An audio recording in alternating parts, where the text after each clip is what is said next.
Hey guys, tonight we journey into the heart of a chilling darkness. Not as a distant observer, but as a child born directly within its suffocating grip. We're stepping into the small, worn shoes of a young soul attempting to grow up in a 17th century witch trial town. Imagine a world where your childhood games are played out under the constant, looming shadow of the gallows, where the whispers learned on the playground can twist into deadly accusations, and where the familiar lines between good and evil, neighbor and tormentor, become terrifyingly blurred through innocent, uncomprehending eyes.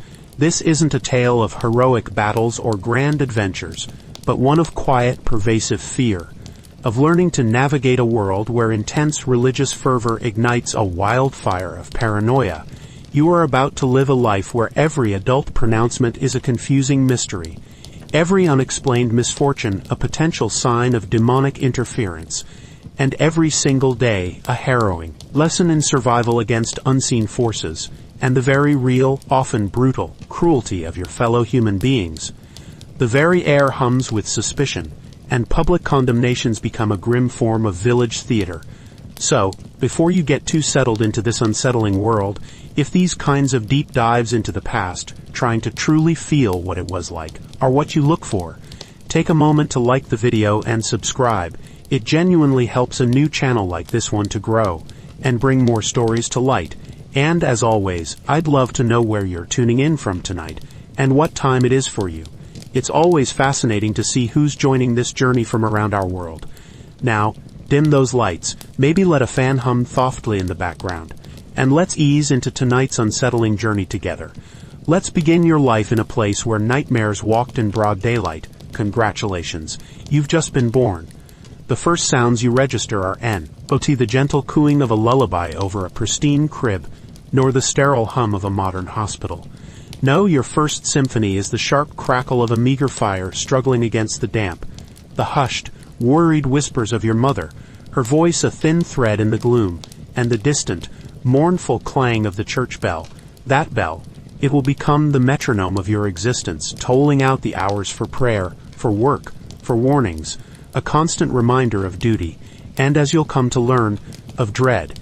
You open your infant eyes not to a brightly colored mobile, but to the perpetual twilight of your home's interior. It's a small, single-roomed wooden house, the kind that dot the landscape of Salem Village in the late 1600s, or perhaps a similar hamlet huddled in the forested heart of old Europe, where the stories of witches are as common as the coarse bread shared at supper, and often far more believable to the fearful populace. The walls are hewn timber, chinked with mud or moss that does a poor job of keeping out the biting wind. Light struggles to penetrate the small, shuttered window openings, often covered with greased paper or thin animal hide rather than glass, leaving the corners of the room in perpetual shadow. Your world is one of rough textures against your new skin. A scratchy wool blanket woven by your mother's own hands, perhaps, laid over a straw-filled mattress on the floor or a rudimentary wooden bedstead. This mattress, you'll come to understand, smells faintly of damp earth, old sweat, and livestock because the family's precious few animals, a goat perhaps, or a few chickens, might share your living space, especially during the harsh winters. Their warmth, a small comfort against the gnawing cold. Their scent, an inescapable part of your home. The floor itself is either packed earth, cold and damp against bare feet, or perhaps rough wooden planks strewn with more straw. That does little to soften the chill. As a very young child, still wrapped in swaddling clothes, you don't yet possess the words for heresy, covenant, or diabolical conspiracy, but you are an astute observer of emotion, a tiny sponge soaking up the atmosphere around you, and the dominant emotion is fear. Fear. You see it in the way your mother's eyes dart nervously towards the door when an unexpected knock sounds, the way her hand might instinctively go to a small charm or cross hidden beneath her apron. You see it in the sudden tension in your father's shoulders when a neighbor brings news of yet another unexplained misfortune. A cow gone dry, a child struck by a sudden, violent fever, a batch of butter that refuses to churn. You hear it in the way the adults' voices drop to urgent, hushed whispers around the hearth after you've been put to bed, words like bewitched, evil eye, and Satan's mischief drifting through the darkness, as mingling with the scent of wood smoke and stew. Your toys, if you can call them that, are few and achingly simple. A roughly carved wooden animal, its features worn smooth by time or a sibling's handling. A bundle of rags tied into a doll shape, perhaps with charcoal eyes. Maybe a particularly interesting smooth stone you found by the riverbank, clutched in your small hand. Your playground is the packed dirt path outside your door. A small universe where you watch the comings and goings of the village. You see the stooped figures of the women heading to the well, their faces often etched with worry. You see the men returning from the fields or the woods, their expressions grim, their conversations low and serious. You are a tiny, silent observer, in a world you sense is fraught with unseen dangers and unspoken rules. A world where even the weather, a sudden hailstorm, a prolonged drought, an unseasonable frost can be seen as a sign of divine anger or dark magic at play. The church is the unavoidable center of everything. Its spire might be the tallest structure you can see, its shadow literally falling across your home at certain times of day. You're bundled against the cold and carried to the meeting house for what feel like endless services. The interior is plain, perhaps. No stained glass, just bare wood, hard benches, and the stern faces of your neighbors, all listening intently. The minister's voice is a powerful force in this enclosed space, sometimes rising to a thunderous roar as he warns of sin, the ever-present devil, and the terrible, fiery punishments that await those who stray from God's righteous path. You don't grasp all the complex theology, the talk of covenants and predestination, but the images he paints are stark, unforgettable. A wrathful, easily offended God, a cunning, ever-watchful devil who walks among you, and a world teeming with temptation and invisible evil. Hell is not an abstract concept, it's a place described with such vivid, terrifying detail. The lakes of fire, the gnawing worms, the eternal torment, that you have nightmares, filled with flickering flames and monstrous, grasping shadows. Sermons often address town problems directly, making the connection between communal sin and communal suffering explicit. The adults around you live by a formidable code of strict, unbending rules, enforced by both the church and the community. There are rules for how you must dress, modestly, drably, with no bright colors or adornments that might suggest pride, a grievous sin. You learn that even a pretty ribbon, innocently coveted, could be seen as a sign of a vain and worldly heart, a visual marker of potential inner corruption. There are rules for how you must speak, always respectfully to your elders, and certainly not too much, especially if you are a girl. Curiosity, if too bold, can be seen as impertinence. There are rules for who you should associate with and who you must avoid.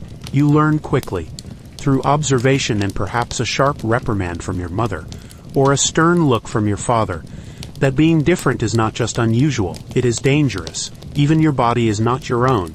Its posture, its very presentation, is subject to communal scrutiny, a perceived reflection of your inner spiritual state. Consider the old woman who lives at the very edge of the village, her cottage small and slightly dilapidated.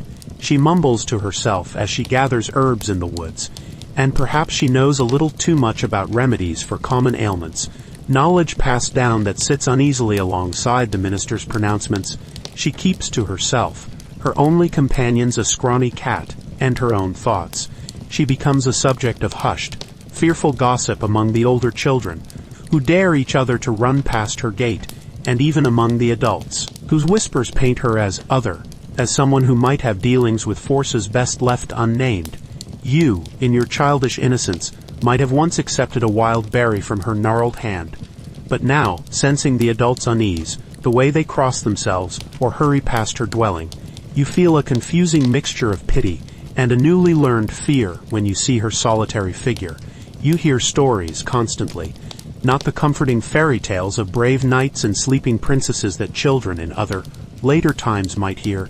Your stories are darker, more immediate, drawn from local anxieties and biblical warnings. Stories of people whose cows inexplicably stopped giving milk after an angry word was exchanged with a certain neighbor. Stories of children, not much older than yourself, who fell into strange, violent fits, crying out that invisible hands were pinching them, choking them, their bodies contorting in ways that made the adults gasp and pray. These aren't just stories told to frighten you into obedience. They are presented as real events, as stark warnings of the evil that walks among you, an evil that could be embodied by anyone. Your world is small, confined by the village boundaries and the forest's edge, a wilderness that many believe is the devil's domain. And within this small world, every event is meticulously scrutinized, every misfortune given a potentially supernatural meaning. A violent thunderstorm that flattens the new corn isn't just unfortunate weather. It could be a sign of God's profound displeasure with the community's sins, or, more terrifyingly, the work of witches riding the wind, directing the destructive forces of nature, just as the old books claim they can. A strange mark on a newborn calf, a sudden, inexplicable illness that carries off a healthy man in his prime. These are not mere chances of nature. They are omens, whispers of dark forces at play, tangible proof of the devil's inroads into your very village. You learn, as all children do, by watching and listening. You learn to be watchful yourself, to listen more than you speak, to gauge the shifting moods of the adults around you. You see the quick, suspicious glances exchanged when someone deemed odd or troublesome walks by. Perhaps someone who doesn't attend church regularly, or has a reputation for being argumentative. You absorb the constant, low-level anxiety that permeates your village like the damp cold of a New England winter, or the oppressive humidity of a European summer. This undercurrent of fear, this vigilance against unseen evil and suspected human agents of that evil becomes your normal. This is the very air you breathe, and as you grow from infant to child, this fear, these stories, these observed suspicions will inexorably shape your understanding of the world, of good and evil, of your neighbors, and of the terrifying precariousness of life itself, as you grow from a toddler, stumbling on the uneven dirt paths, to a young child of 5, 6, then 7 years old. Your world, once confined to the smoky interior of your home and the small patch of ground outside your door, begins to expand. So too does your awareness of the intricate, often unspoken, web of relationships, resentments, and fears that bind your village together, and sometimes threaten to tear it apart. The shadows you sensed as an infant start to take on more definite, though still confusing, shapes. You begin to understand more of the hushed adult conversations, the meaning behind a sudden silence or a sharply drawn breath, and you start to see, with a child's unsettling clarity, how easily the seeds of accusation can be sown, watered by fear, and take terrifying root. Perhaps you're playing by the stream with a few other children, building a dam of mud and sticks. It's a rare, carefree moment. Then, a heated voice erupts from a nearby cottage, Goodman Allen accusing Goodwife Bishop of letting her pig wander into his meager turnip patch again. You hear the sharp retort, the rising anger. The other children fall silent, eyes wide. Later, your mother pulls you close, her face etched with a familiar worry. "You hear that, child?" she might say, her voice low. Words spoken in anger are like sparks on dry tinder. Pray that Goodman Allen's turnips flourish, and that Goodwife Bishop's temper cools. You don't fully understand the implications, not yet. But the knot of unease tightens in your small stomach. You learn that a common quarrel, a moment of ill temper, is not easily forgotten here. It's filed away, a potential piece of a darker puzzle.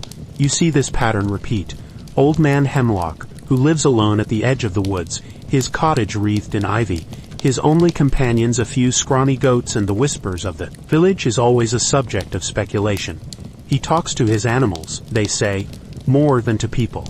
He knows too much about the plants in the forest. You once saw the miller, a stout, important man, arguing vehemently with Hemlock over a perceived debt, his face red with fury. Not long after, the miller's youngest son takes ill with a hacking cough that rattles his small frame, and baffles the women who try to nurse him with their herbal teas.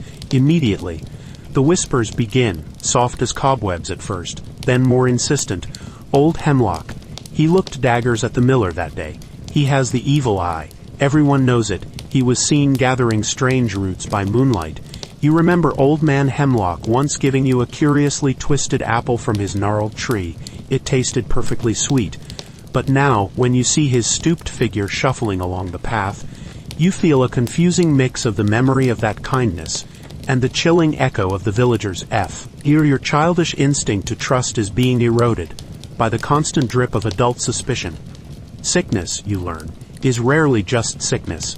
When a fever sweeps through the cramped cottages, or when a baby is born with a deformity, or when a strong man is suddenly struck down in his prime, the first question is not always what caused it, but who. You might have a playmate.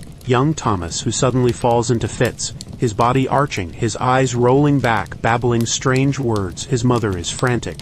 The village women gather, their faces grim, offering prayers and remedies that do nothing. The minister is called. He speaks of the devil's torments, of the innocent being afflicted by unseen hands. And then, inevitably, the pressure begins. Thomas, child, who is doing this to you? Who do you see? And a terrified, delirious child might cry out a name, any name that floats into his fevered mind. Perhaps the name of someone he was told to, Faye, or someone who recently scolded him. And that name becomes a brand. And then there are the afflicted ones, who become the terrifying celebrities of this unfolding drama. In a place like Salem, this group might be composed primarily of girls, some not much older than you. Others in their late teens. You see them in the meeting house during services, or perhaps gathered in a hushed, fearful knot on the village green. One moment they are like any other young person, gossiping or doing chores. The next, one of them might let out a piercing shriek. Her body will contort. She'll claim invisible specters are attacking her, that unseen hands are pinching, pricking, or choking the life from her. She might bark like a dog, or try to throw herself into the fire, or go rigid as a board. To your child's eyes, it's a spectacle of almost unbearable terror and utter bewilderment. Are these girls truly seeing these phantoms? Are they play-acting? Caught you in some dark, forbidden game that has spiraled out of control? Or are they genuinely tormented by forces beyond your comprehension? The grown-ups, for the most part, seem utterly convinced of their suffering and the truth of their accusations. The magistrates lean in, listening intently. The minister nods gravely, seeing in their torments the clear hand of Satan at work in his flock. Their words, the names they cry out. Goody Miller is pinching me. I see John Proctor's spirit on the beam. He's threatening to make me sign the devil's book. These accusations are treated with deadly seriousness. The people they name, people you might have shared bread with, or played alongside their children, are suddenly regarded with a new kind of horror. Their familiar faces now masks for monstrous evil. You might even feel a strange, disquieting pressure yourself. A confusing echo of their afflictions. If you get a sudden, sharp stomach ache after eating a piece of fruit given to you by a neighbor, or if you have a particularly vivid nightmare, an adult might look at you with a new, intense scrutiny. Did anyone look at you strangely today, child? Did anyone offer you something you shouldn't have taken? Who do you think might wish you ill? The temptation to name someone, anyone, perhaps the person who last scolded you, or simply a face that swims up from your fearful imagination, might be a confusing, fleeting thought. Or worse, you might genuinely believe, in your childish terror and steeped in the stories you've heard, that someone has indeed cursed you, that your pain is their doing. You learn with a certainty that chills you, that everyday misfortunes are rarely just that. If your family's precious milk curdles unexpectedly in the summer heat, it's not simply a natural process, it's Goody Hawthorne, the sharp-tongued woman from down the lane, who scowled at your mother only yesterday at tea market.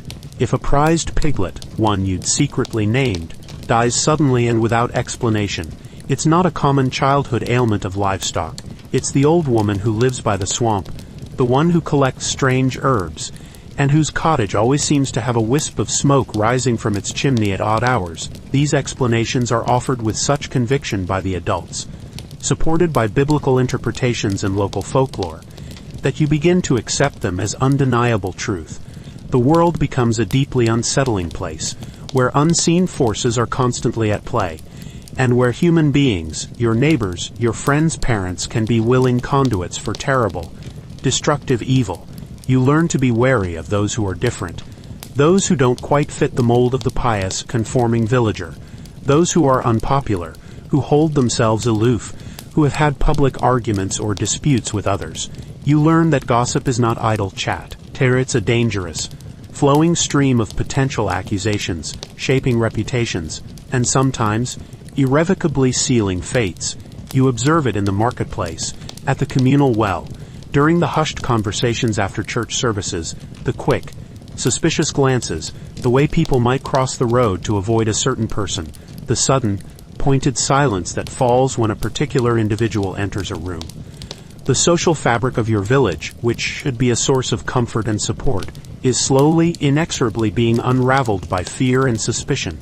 And you, a child, are learning to navigate this treacherous, shifting landscape where any misstep, any misunderstood word or action, any unfortunate coincidence could turn you or someone you dearly love into the next target of those damning pointed fingers. You're older now, perhaps 8, 9, or even 10 years old. The vague anxieties of your early childhood, those half-understood fears picked up from adult whispers and unsettling village tales, have begun to sharpen into a more defined, more personal dread. You've seen how easily whispers can curdle into shouts, how quickly pointed fingers can transform into formal, damning accusations. And now, you are about to witness the truly unthinkable. People from your own village, individuals whose faces are as familiar to you as the path to the well, being forcibly arrested, accused of the darkest of crimes. It happens with a brutal, disorienting suddenness, often without any warning that you, as a child, can decipher. One crisp morning, Goody Nurse, a kind, elderly woman known throughout the village for her piety and her gentle hands with the sick, the one who always had a smile and perhaps a crumb of a sweet cake for you when you passed her tidy garden, is there, tending her herbs as the sun rises, the very next day, as you're perhaps chasing a runaway chicken or carrying a small bundle of firewood for your mother. You see the constable at her door. He's not alone. With him are one or two of the local magistrates, their faces set like stone, their presence radiating an authority that makes your stomach clench. You might see it all from a distance, peeking with wide, terrified eyes from behind your own shutters, or from the perceived safety of a neighbor's doorway. You see the grim finality of the constable's knock, the way Goody Nurse appears, her face confused, then pale with dawning horror. You see the warrant, that terrible piece of paper held out. You might not hear the words, but you see the struggle, perhaps a brief, futile attempt to reason, to plead before she is led away, her familiar figure suddenly looking small and frail between the stern, unyielding men. You see her family members follow, weeping, protesting, their cries a raw, painful sound that cuts through the ordinary morning air. It's a scene that burns itself into your young mind, a vivid tableau of fear and powerlessness. The person being arrested isn't a distant monster from one of the minister's fiery sermons. It's someone's mother, someone's father, a husband, a wife. It's the blacksmith who let you watch the sparks fly from his forge, the farmer whose dog you sometimes played with, and most terrifyingly, sometimes it's even another child. You remember with a particular, chilling clarity the day they came for little Dorothy Good. She was only 4 years old, barely bigger than your own younger sibling. How can a child so small, a baby really, be a witch, be in league with the great fearsome devil you hear about in church? The question flits through your mind, a confusing, rebellious spark, but you dare not voice it, not even to your closest playmate. The grown-ups, their faces grim and set, say the devil is cunning, that he can use anyone, even the youngest and seemingly most innocent, to do his bidding. And who are you, a child, to question their certainty? The initial questioning, or examination as they call it, you soon learn, is a terrible public ordeal. It happens in the largest open space available, often the village meeting house, the very place where you sit through sermons on Sundays, or sometimes in a local tavern, its familiar smells of ale and pipe smoke now tainted with a new, acrid scent of fear. The entire village, it seems, crams in to watch, to bear witness. You might not be allowed inside if you're very young. Or perhaps you manage to sneak in with a group of older, braver children, pressing yourself against the wall at the back, wide-eyed with a dreadful mixture of fear and a morbid, almost irresistible curiosity. From your vantage point, you see the accused standing alone, often on a slightly raised platform, facing the imposing, dark-clad figures of the magistrates. Their voices are sharp, resonant in the crowded room, their questions like relentless hammer blows. You overhear snippets, phrases that will echo in your nightmares. Why do you torment these poor, afflicted children? What evil spirit familiars have you? Have you made a pact with the devil? The accused, you see, often tries to deny everything, their voice trembling, barely audible above the rustle and murmur of the crowd. But then, the afflicted girls, who are always present, strategically placed near the magistrates, begin their terrible theatrical show. As the accused speaks, or sometimes even just looks in their direction, one of the girls might suddenly let out a piercing shriek, her body twisting into an unnatural arch, her eyes rolling back in her head. She'll claim the accused specter, their invisible spirit double, is attacking her that very moment, pinching her flesh, choking her breath, jabbing her with unseen pins. The girls quickly join in, a horrifying chorus of shrieks, gasps, and convulsions. They point, they gibber, they fall to the floor, writhing as if in the throes of unbearable agony. You see the magistrates nod gravely at these displays. You see the crowd shift and murmur, their faces a disturbing gallery of horror, fascination, and growing conviction. It feels like a strange, terrifying play. A public ritual where the script is unchangeable, and the ending is already known. How can anyone, you wonder with a child's desperate sense of unfairness, defend themselves against invisible tormentors, against the tearful, seemingly irrefutable testimony of these seemingly innocent girls, against the stern, unshakable belief of the most powerful and respected men in your community? Stories of the evidence being used begin to circulate through the village, whispered among the adults, picked up by your sharp, young ears. Spectral evidence is the most talked about, the most feared. The idea that the accused spirit can leave their body and do harm is both fantastical and, in this atmosphere, entirely believable. How do you prove your spirit was at home in bed, when someone swears it was sitting on their chest, trying to suffocate them? Then there are the tales of physical examinations. You hear the older women whispering about how accused women are taken to a separate room and stripped bare by a jury of women, usually local midwives or other matrons. They are searched, minutely, for any witches' marks or teats, an unusual mole, a lingering birthmark, even an old scar. The shame, the violation of it, is a palpable thing, even in the second-hand telling. Confession, everyone agrees, is what the magistrates truly desire, and the pressure to confess, you hear, is almost beyond endurance. You learn that Tituba, Reverend Paris's enslaved servant from the Caribbean, finally confessed after days of relentless questioning, perhaps even as some whisper, after beatings.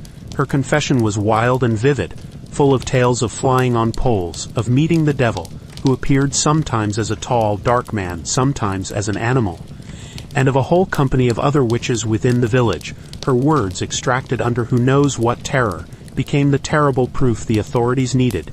It proved there was a conspiracy, a hidden army of Satan's servants among them. But then you also overhear other whispers, fragments of conversations from families whose loved ones have been taken. They speak in hushed, anguished tones of innocence betrayed. They say their kin were good, God-fearing people, that they were pressured, relentlessly threatened, or perhaps even tricked with false promises of mercy into confessing to things they never did, that they were told it was the only way to save their lives, even if it meant perjuring their souls. This is deeply confusing. If they confess, they are admitting to being monstrous witches. If they maintain their innocence, they seem to face an even worse, more certain doom at the hands of the court. It feels like an impossible, cruel trap, a game where all the rules are designed for you to lose. The fear in the village is a living entity now, coiling around every household. It changes people. Families are torn apart by accusation and suspicion. Old friendships, once solid as fieldstone, now shatter under the weight of fear. No one feels truly safe. You learn, with a child's instinct for survival, to keep your head down, to be quiet and obedient, to never, ever draw undue attention to yourself. Any unusual skill you might possess, a quickness of mind, a way with animals, any childhood game that seems too imaginative or too secretive, any rebellious streak or questioning of authority, these are now things to be carefully hidden, suppressed, lest they be seen as signs of something sinister. You see the constant, gnawing strain on your own parents, the way they look at each other over your head when they think you're not noticing, the hushed, anxious conversations that cease abruptly when you enter the room. They try to shield you from the worst of it, to maintain a semblance of normalcy in your young life. But you absorb the fear nonetheless, like the chill from a poorly sealed window. The world, which once seemed an ordered and understandable place, God in his heaven, your family close, your village familiar, now feels chaotic, unpredictable, and deeply treacherous. The grown-ups are playing terrifying games, you realize, and the stakes are impossibly, terrifyingly high. After the terrifying public spectacle of the examination, If the magistrates, those stern, unsmiling men who seem to hold the power of life and death in their hands, decide there's enough evidence, and in this fevered atmosphere, a twitching girl or a mumbled piece of old gossip often suffices. The accused are not sent home to await trial. No, they are taken away, often in chains, to a place spoken of only in hushed, fearful tones. The jail, and from the chilling stories that inevitably filter back into the village, seeping under doorways and through cracks in the walls like a poisonous fog, it's a place more horrifying than any monster your young mind could conjure from the darkest corners of a sermon. You don't see the inside of the jail yourself, not yet. Your parents, and indeed most sane adults, would shield a child from such a sight if they could, but you hear things. Oh, you hear things. Children have a way of gleaning the most terrifying details from half-overheard adult conversations, from the sudden silences when you enter a room, from the wide, haunted eyes of an older sibling who perhaps saw a little too much. The jail is not just a place of confinement. It's a pit of human misery, a tangible piece of the hell the minister preaches about on Sundays. The accused from your village, and from neighboring towns, caught in this widening net of suspicion, are held in places like Salem, or perhaps Boston, or Ipswich if the local lockup is full, which it quickly becomes. The descriptions you piece together paint a grim, almost unbelievable picture. Imagine a room, or perhaps several rooms, with rough, dirt floors, not smooth, packed earth but a cold, damp surface that turns to mud in wet weather, and choking dust in dry. It's lice-ridden, you hear them say. The tiny creatures a constant torment, feasting on the already weakened bodies of the prisoners. It's dark, the only light filtering through a few small, heavily barred windows, casting long, distorted shadows that dance like specters themselves. And the smell. The adults who speak of it lower their voices, their faces pinched with disgust. A sick, kenning miasma of unwashed bodies, stale sweat, sickness, tobacco smoke, and human dung. It's freezing in the winter, the kind of bone-deep cold that no amount of rough wool can keep out. Prisoners, already frail from fear and lack of food, are described in desperate, smuggled-out petitions as being like to perish with cold, their limbs numb, their breath clouding in the frigid air. In the oppressive heat of summer, the stench intensifies, the air thick and unbreathable, a breeding ground for more disease. Overcrowding, you understand, is a terrible problem. As the accusations multiply like a plague, the jails are filled to bursting. Men, women, and, most terrifyingly to your young mind, even other children are thrown in together. You hear the name Dorothy Good whispered with a particular horror. A child, only 4 or 5 years old, younger than some of your playmates, chained in the cold Ipswich jail for months. You try to imagine it. A.L. Little girl, her mother already accused and imprisoned. Alone in that dark, stinking place, surrounded by the despair of adults. What terrors must she have faced? What confusion must have filled her small head? You hear later that her father had to pay a ruinous sum, £50, for her board and eventual bail, and that the experience left her with deep, lasting psychological scars. This story, more than any other, makes the jail seem like a place that devours childhood itself. And then there's the story of Anne Foster, an elderly widow. The whispers say she died in the Salem jail, not from any formal execution, but simply from the appalling conditions, the freezing cold, the lack of care, the vermin-infested darkness. Her son, you hear, was then faced with the ultimate insult. He had to pay the jailer for his dead mother's miserable upkeep, and even for the very chains that had bound her, just to be allowed to claim her body for a decent burial. Such stories make the jail seem less like a place of holding, and more like a place of slow, agonizing execution. Sanitation, you glean, is a word that has no meaning within those walls. The dirt floor serves as everyone's latrine. Vermin, rats, and worse are common. Sickness spreads like wildfire in such close, filthy quarters. Food and water are not a right, but a privilege, often scarce and of appalling quality. Prisoners, the petitions cry, suffer from wants of food convenient. They rely entirely on their families to bring them sustenance. To bribe the jailer for a cleaner piece of straw to lie on, or perhaps an extra blanket if your family is poor, or lives too far away, or is too terrified to risk being associated with an accused witch by visiting.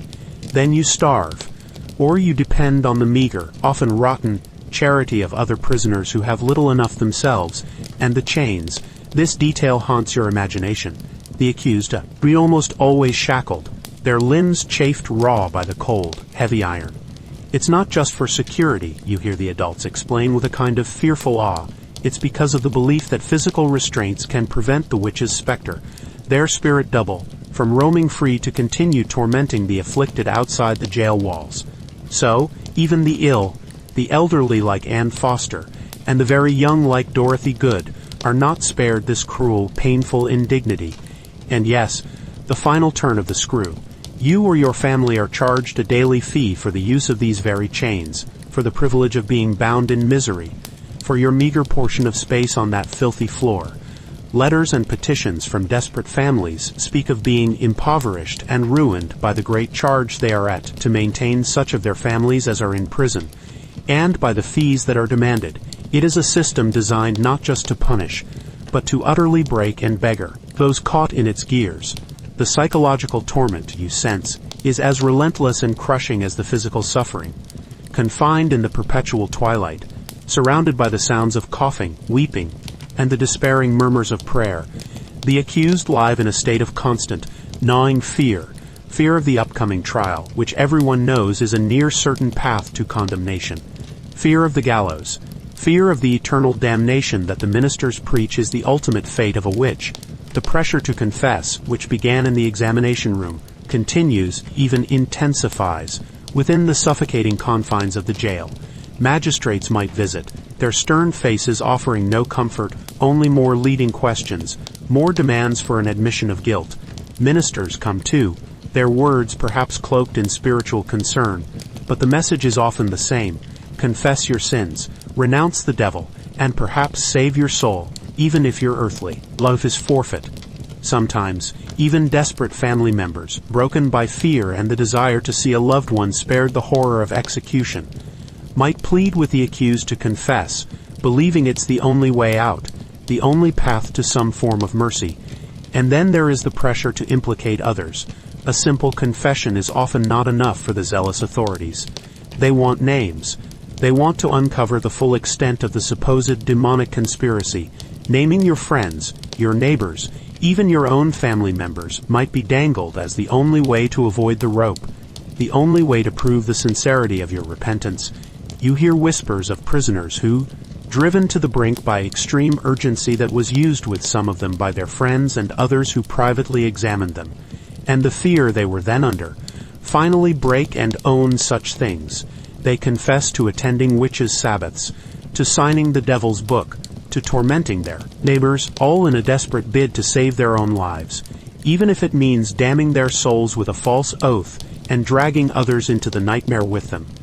Later, some of these poor souls express their great trouble, that they have wronged themselves and the truth in their confessions, their conscience a new tormentor within the jail walls. Sleep, if it comes at all in such a place, offers little escape. The biting cold or the oppressive heat, the constant gnawing hunger, the itching of lice, the rustling of vermin in the straw, the heart-wrenching cries of other prisoners, the clanking of chains with every small movement, and your own overwhelming terror. These make true rest nearly impossible, and as if these conditions weren't enough, some accounts suggest that prisoners in Salem are deliberately kept from sleep during long, grueling interrogations, or subjected to other forms of physical coercion, like being bound in painful position, or even beaten, all designed to break their will and extract the desired admissions. Isolation and despair become your constant, unwelcome companions. If your family cannot afford the jailer's fees for visits, or if they are too afraid to be seen associating with an accused witch, you are utterly alone, cut off from any source of comfort or support. Hope, a fragile seedling in the best of times, withers and dies in the toxic soil of the jail.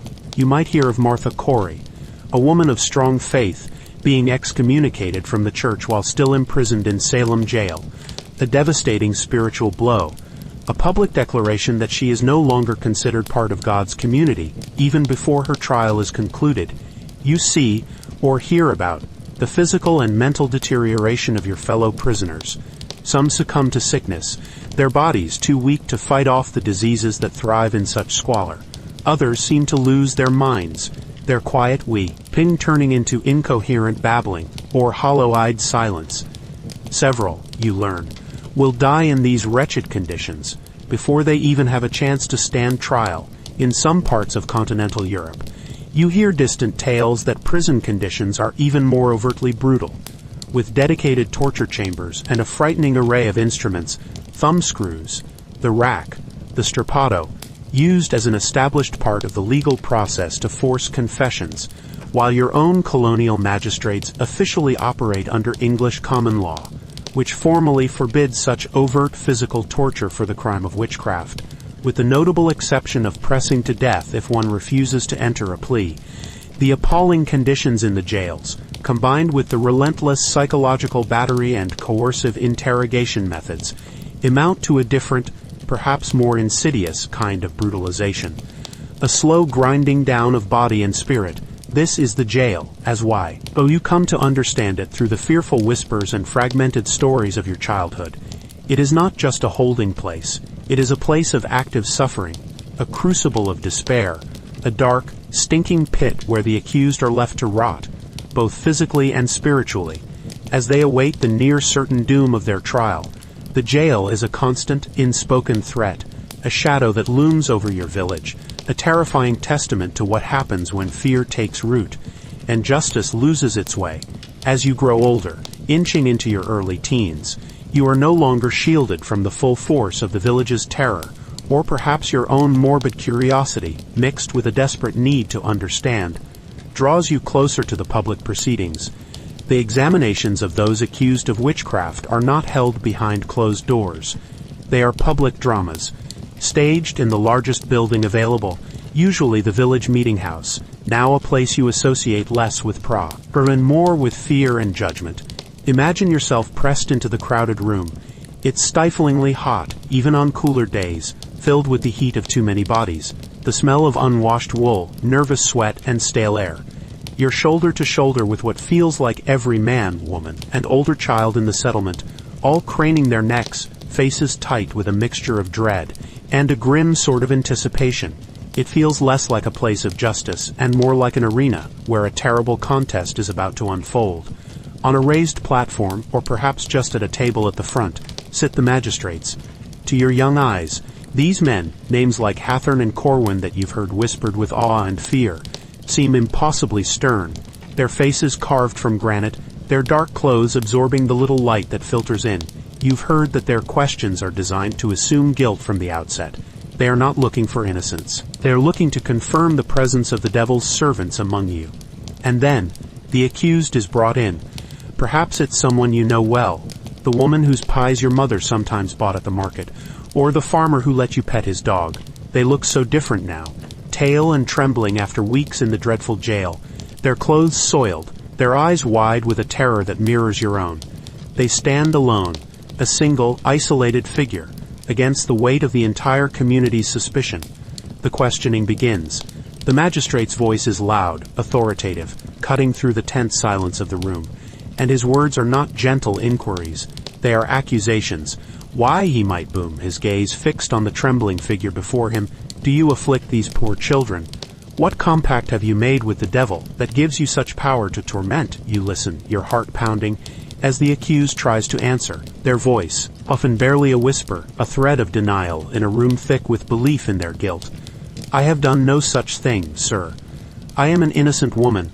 I know nothing of witchcraft. But then, the afflicted girls who are always present, often seated in a prominent place near the magistrates, begin their terrible performance. It's as if a signal has been given. As the accused speaks, or even just looks in their direction, one of the girls might suddenly let out a piercing shriek, her body contorting, her eyes rolling back into her head, until only the whites show. She'll clutch her throat, gasping for air, claiming the accused's specter, their invisible spirit, is choking her that very instant. Another girl might scream that she's being pinched, or pricked with invisible pins, flailing her arms and legs as if warding off an unseen attacker. It's a horrifying spectacle, and to your young, impressionable mind, it's deeply confusing. Are they truly suffering? Their pain seems so real, their cries so convincing. You watch, mesmerized and terrified, as they point at the accused, their faces contorted in agony or accusation. She sends her bird to peck at me, one might cry. Her spirit stands on the beam, laughing, another might wail. The account of Martha Corey's examination, which you hear retold with horrified fascination, is a chilling example. When she shifted her own feet, the girls cried out that their feet were pained. When she bit her lip, lost in thought or fear, they screamed that their lips were being bitten. They claimed to see a black man, the devil, of course, whispering in her ear, and a yellow bird, her demonic familiar, perched invisibly on her head. The magistrates watched these displays with grave expressions, nodding slowly, their belief in the girl's torments seemingly unshakable. The crowd gasps.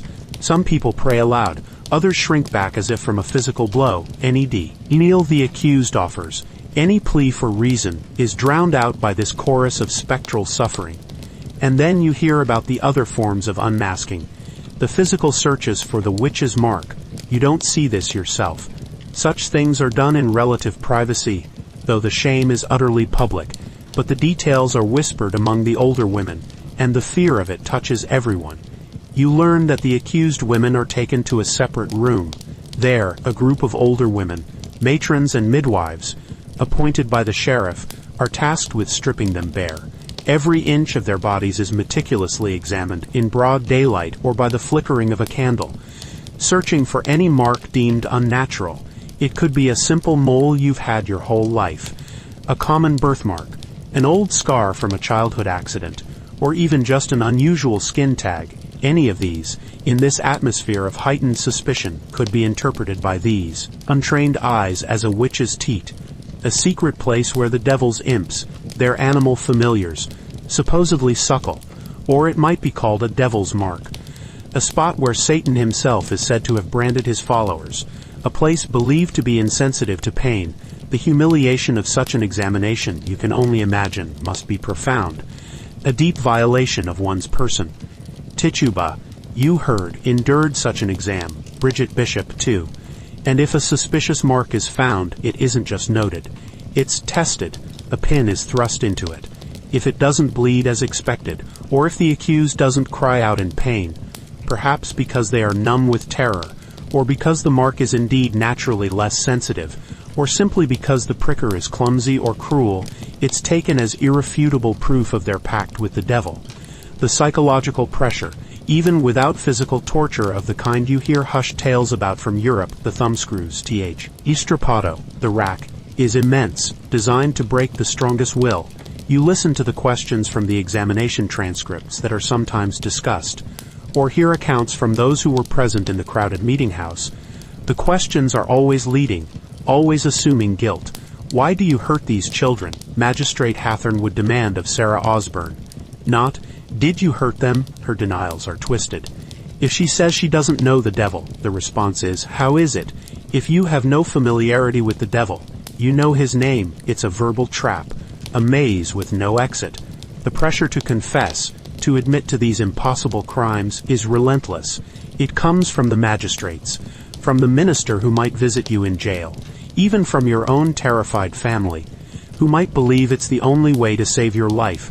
Accounts from Salem and nearby Andover tell of accused individuals being deprived of sleep during interrogate, that stretch on for agonizing hours, sometimes days. You hear whispers that some are bound in painful positions, like being tied neck and heels, a cruel contortion that would leave anyone gasping.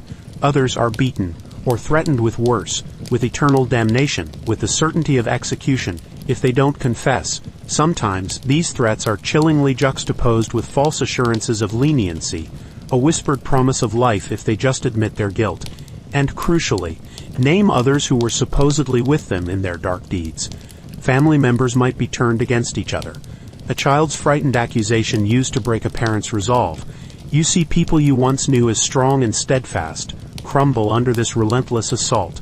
Proud men, resilient women, reduced to trembling, sobbing figures, confessing to the most outlandish things, to flying on poles to secret meetings in the woods, to attending witches' Sabbaths where they danced with the devil, to signing their names in his dark book with their own blood. Their confessions are often wild, fantastical, filled with details that seem to come more from the prevailing folklore, the terrifying sermons and the suggestive, leading questions of the magistrates, than from any actual experience. Yet, each new confession is hailed as another victory in the war against Satan. further proving the existence of the witch conspiracy and fueling the relentless hunt for more victims. It's a terrifying education for a young mind. Watching your community devour itself, seeing reason and compassion cast aside in a frenzy of fear and righteous superstition, you learn with a sickening certainty that truth is a fragile, easily twisted thing, and that innocence, no matter how fiercely proclaimed, is no protection at all. When the accusers are believed without question, and the entire process of unmasking is designed not to find facts but to confirm pre-existing guilt, every public examination is another nail in another coffin, another step deeper into a collective nightmare, from which there seems to be no waking. You are a young teenager now. The raw, bewildered terror of your earlier childhood has begun to settle into a more knowing, more profound kind of dread. You've seen the accusations, the arrests, the humiliating public examinations. You've heard the hushed, horrified stories about the conditions in the jail. Now, a new phase of the nightmare begins, one that carries an air of dreadful finality. The formal trials.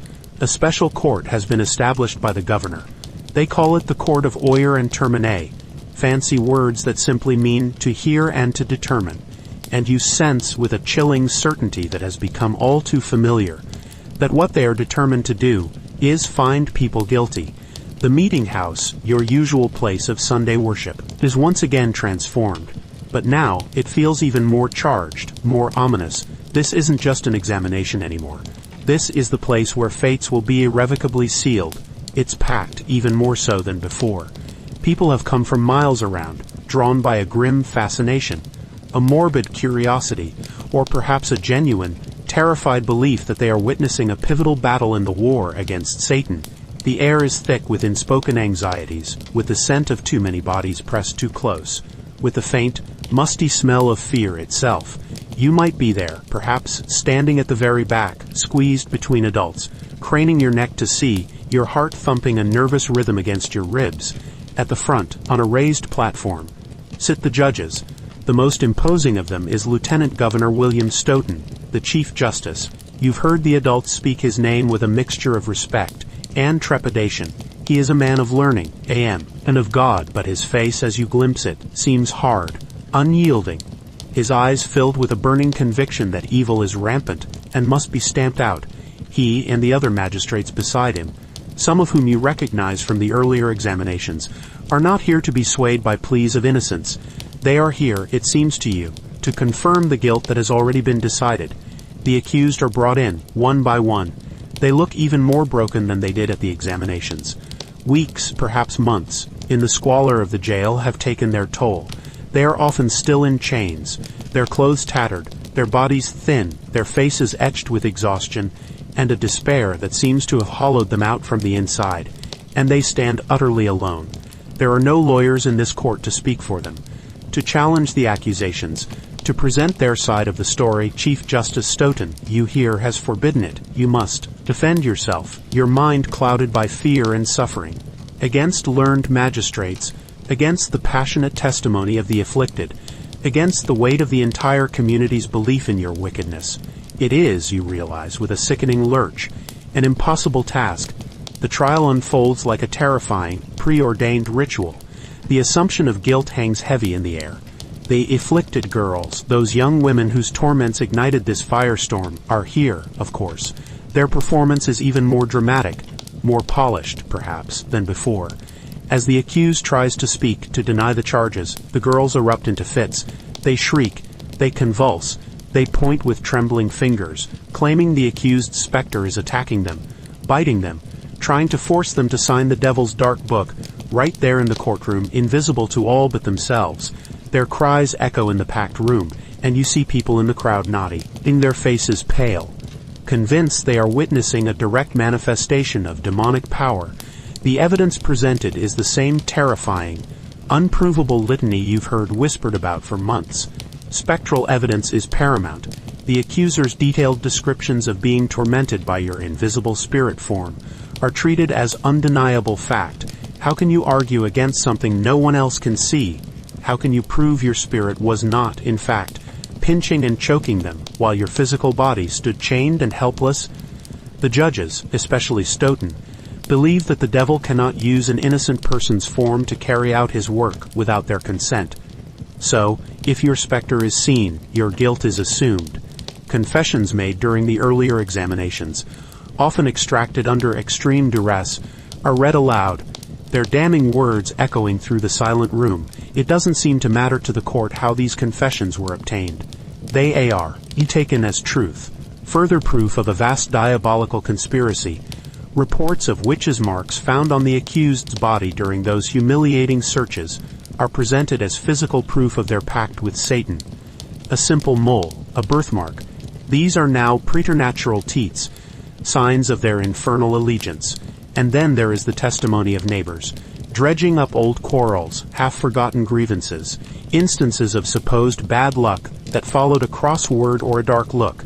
Years of village gossip, of petty resentments and misunderstandings, are now solemnly entered as evidence of your long-standing malevolence. You watch, your young mind struggling to reconcile what you're seeing with any notion of fairness you might have absorbed from childhood stories, or even from the less terrifying parts of Sunday sermons. You see Bridget Bishop, a woman known for her somewhat flamboyant dress and her independent spirit, the first to be formally tried and be condemned. You hear the testimony against her, tales of poppets found in her walls, accusations of bewitching her first husband to death, the claims of the afflicted girls that her specter tormented them and tried to make them sign the devil's book. Her denials are firm, but they are swept aside by the tide of spectral claims and pre-existing village prejudice. Then there is Rebecca Nurse, a frail, elderly woman, universally respected for her piety and kindness. So many people in the village signed a petition testifying to her good character, believing her incapable of such wickedness. You feel a flicker of hope when you hear the jury initially returns a verdict of not guilty. But the hope dies almost instantly. The courtroom erupts in an uproar.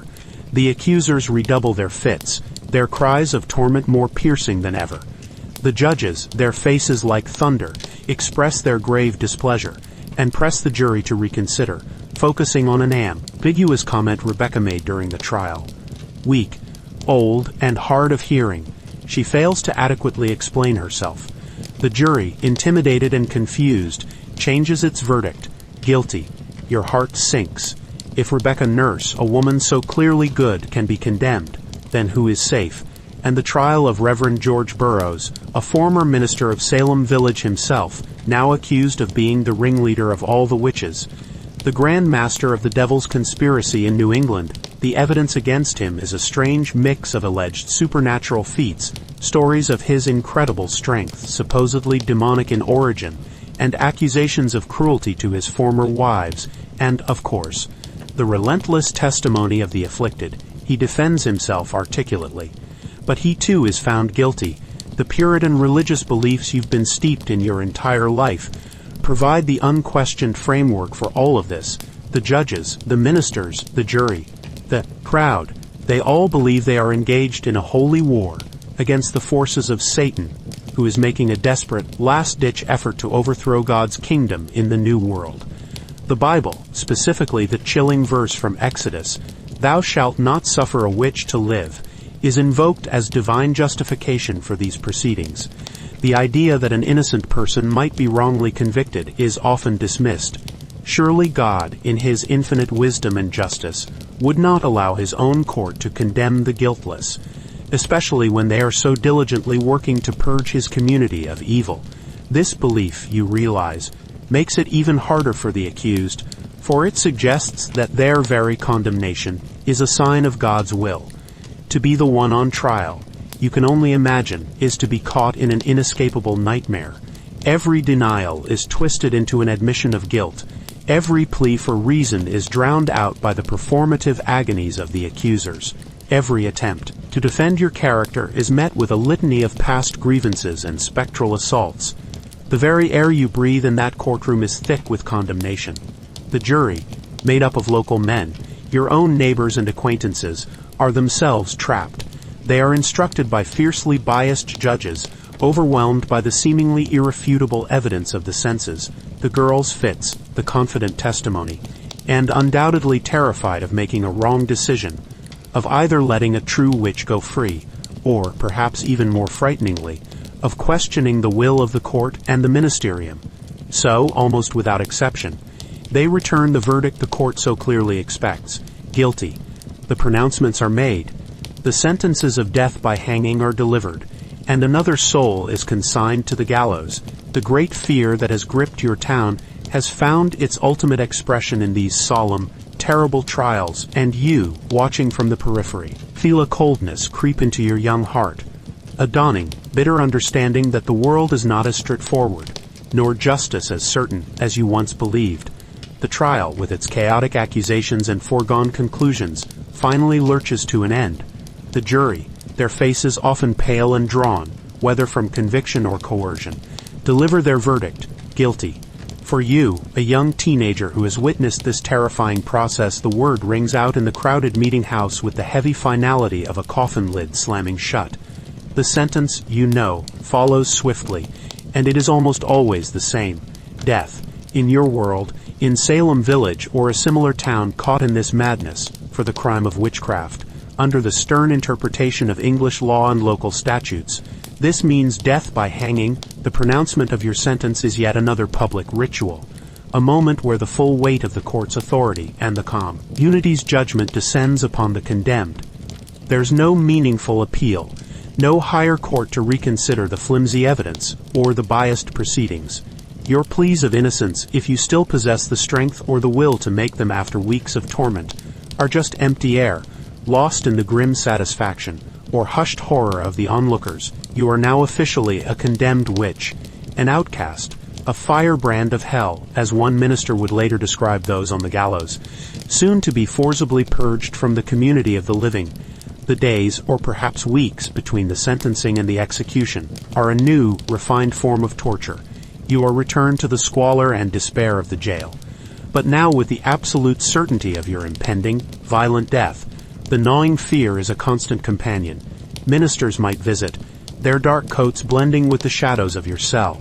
Some may come with genuine, if misguided, concern for your eternal soul, urging a final, heartfelt confession, a renunciation of the devil, to perhaps ease your passage into the afterlife, even as your earthly life is forfeit. Others might come with a sterner purpose, still seeking names, still trying to unravel the full, imaginary extent of Satan's conspiracy. Your family, if they are brave enough to risk the association, if they can bear the heartbreak, might be allowed a final, agonizing visit, a few snatched moments of whispered goodbyes, of clutched hands through cold iron bars, the faces of your children, your spouse, your parents etched forever in your memory. Then, the appointed day of execution arrives. It's treated as a significant public event, a grim holiday almost, designed to be a stark and terrible warning to any others who might contemplate straying from God's path or colluding with the forces of darkness. In Salem, you learn, the condemned are taken from the cramped confines of the jail. They are often placed in a cart, or perhaps forced to walk, their hands bound, on a slow, deliberate procession through the main streets of the town towards the place of execution. This site, now identified as Proctor's Ledge, was then a barren, rocky outcrop, a low hill just outside the main settlement, but starkly visible, chosen, no doubt, for its suitability as a public stage. Imagine yourself in the crowd that lines that sorrowful route.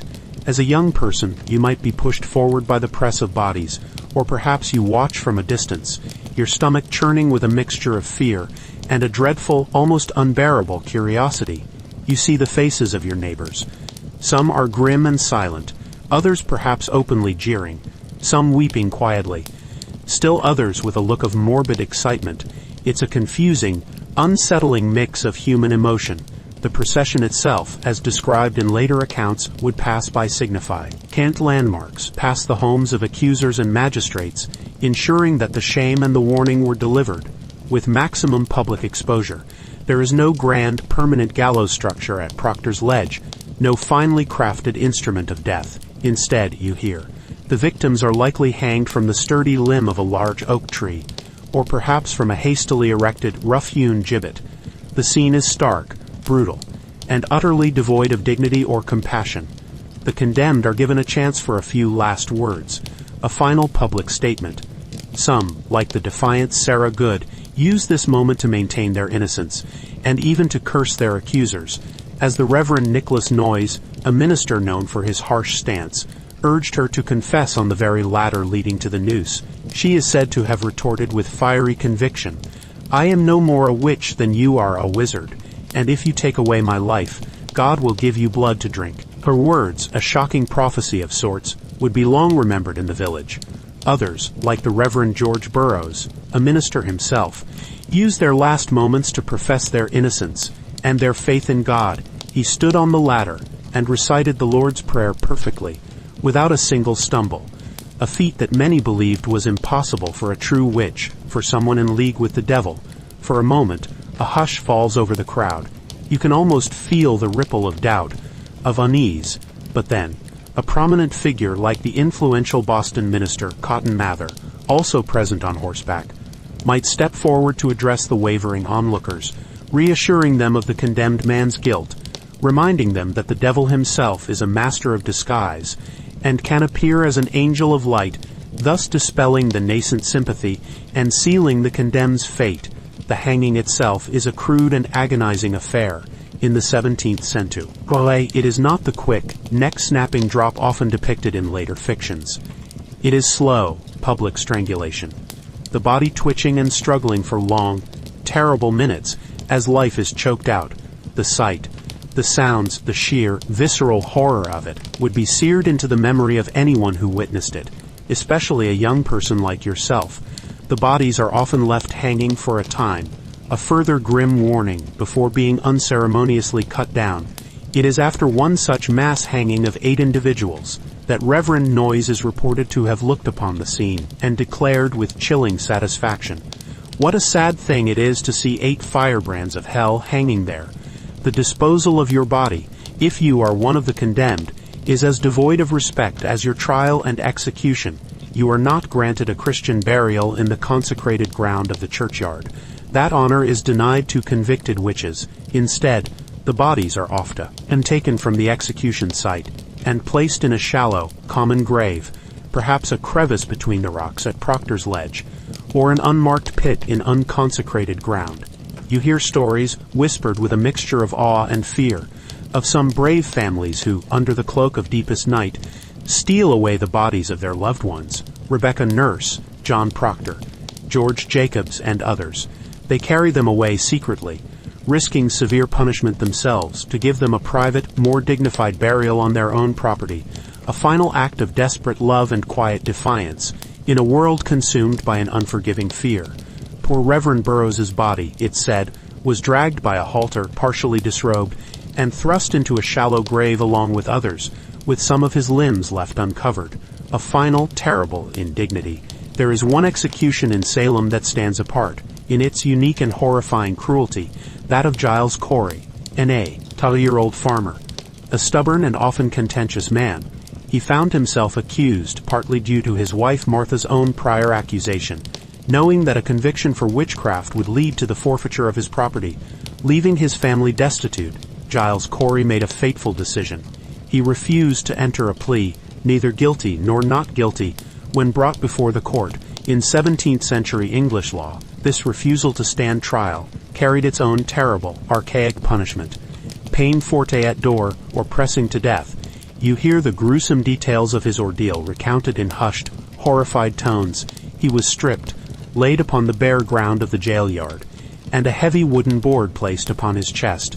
Then, day after day, more heavy stones, more weights were piled onto the board, slowly, agonizingly crushing the life from him, all in an attempt to force him to enter a plea, his only recorded response to the escalating torment, as the crushing weight made it harder and harder to breathe, was a defiant, hoarse cry.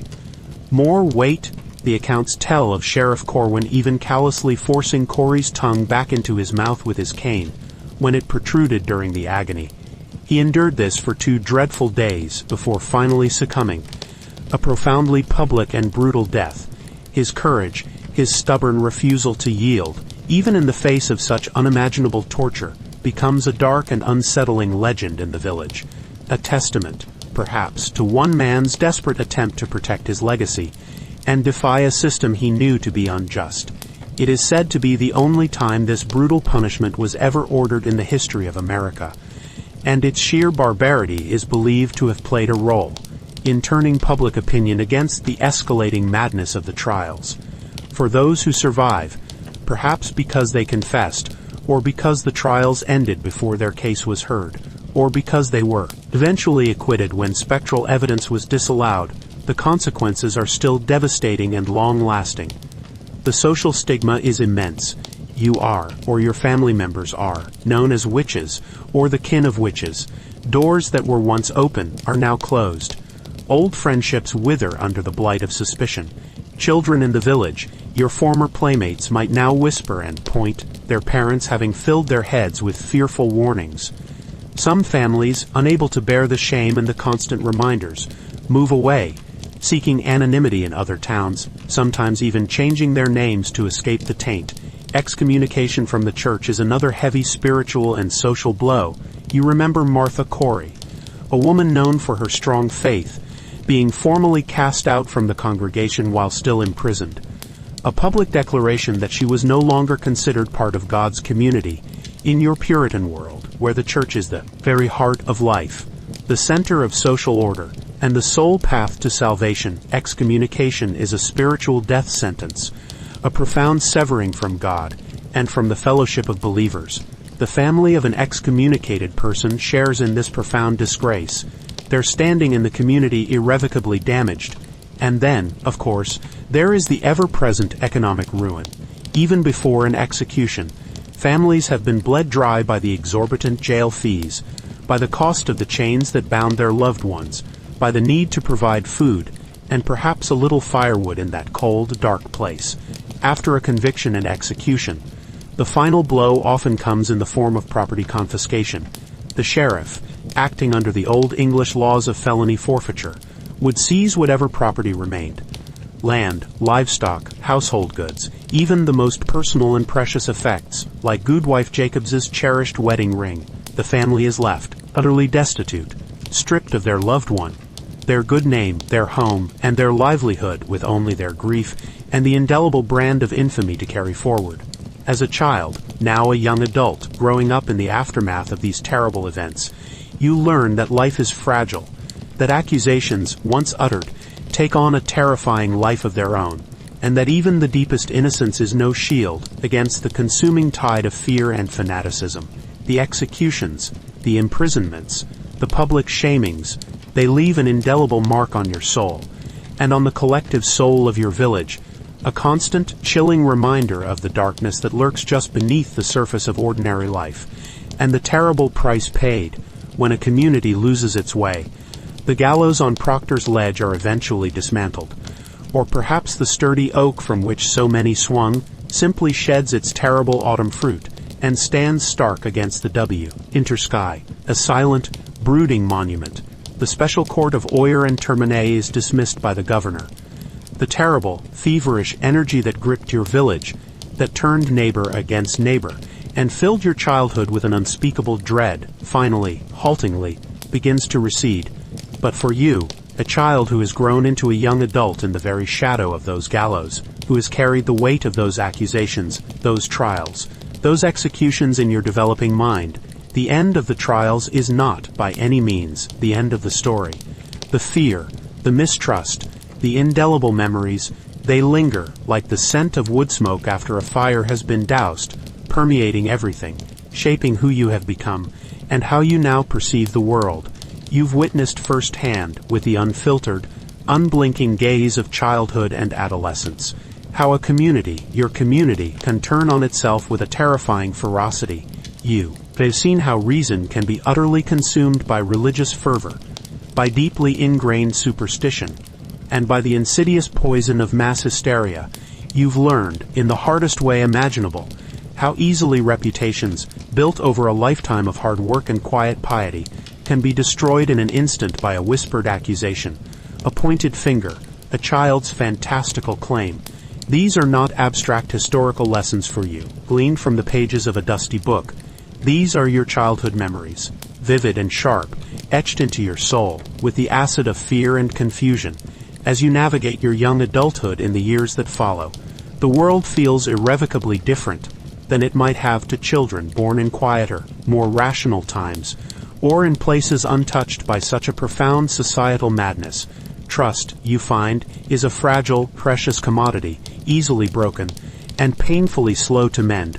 How can you ever fully, unreservedly trust your neighbor? Or else again, when you've seen some of them testify against each other with such venom, perhaps falsely, driven by old grudges, by fear, or by a desire to save their own skins, how can you place your faith in authority, in the wisdom of magistrates and ministers, when you've seen those very figures lead the charge in condemning the innocent, their judgment clouded by zealotry, and a terrifying certainty even the comfort of the church, once a cornerstone of your young life, might now feel tainted, its pronouncements on good and evil forever colored by the memory of how easily those definitions were twisted? Your worldview is forever altered. The simple demarcations between good and evil, so clear in the sermons of your childhood, now seem hopelessly blurred. Was everyone who accused truly evil? Were all the afflicted girls simply lying, consumed by malice?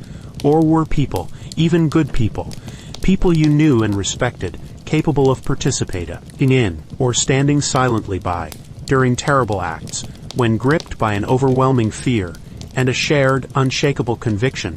These are complex, unsettling questions that will likely follow you throughout your life, shaping your judgments of human nature. A low level of fear, a certain vigilance, might remain a permanent part of your emotional landscape even after the immediate danger has passed. How do you react now when misfortune strikes the village? A sudden illness, a barn fire, an unexplained loss? Do you find yourself, against your will, searching for someone to blame, an echo of the old paranoia?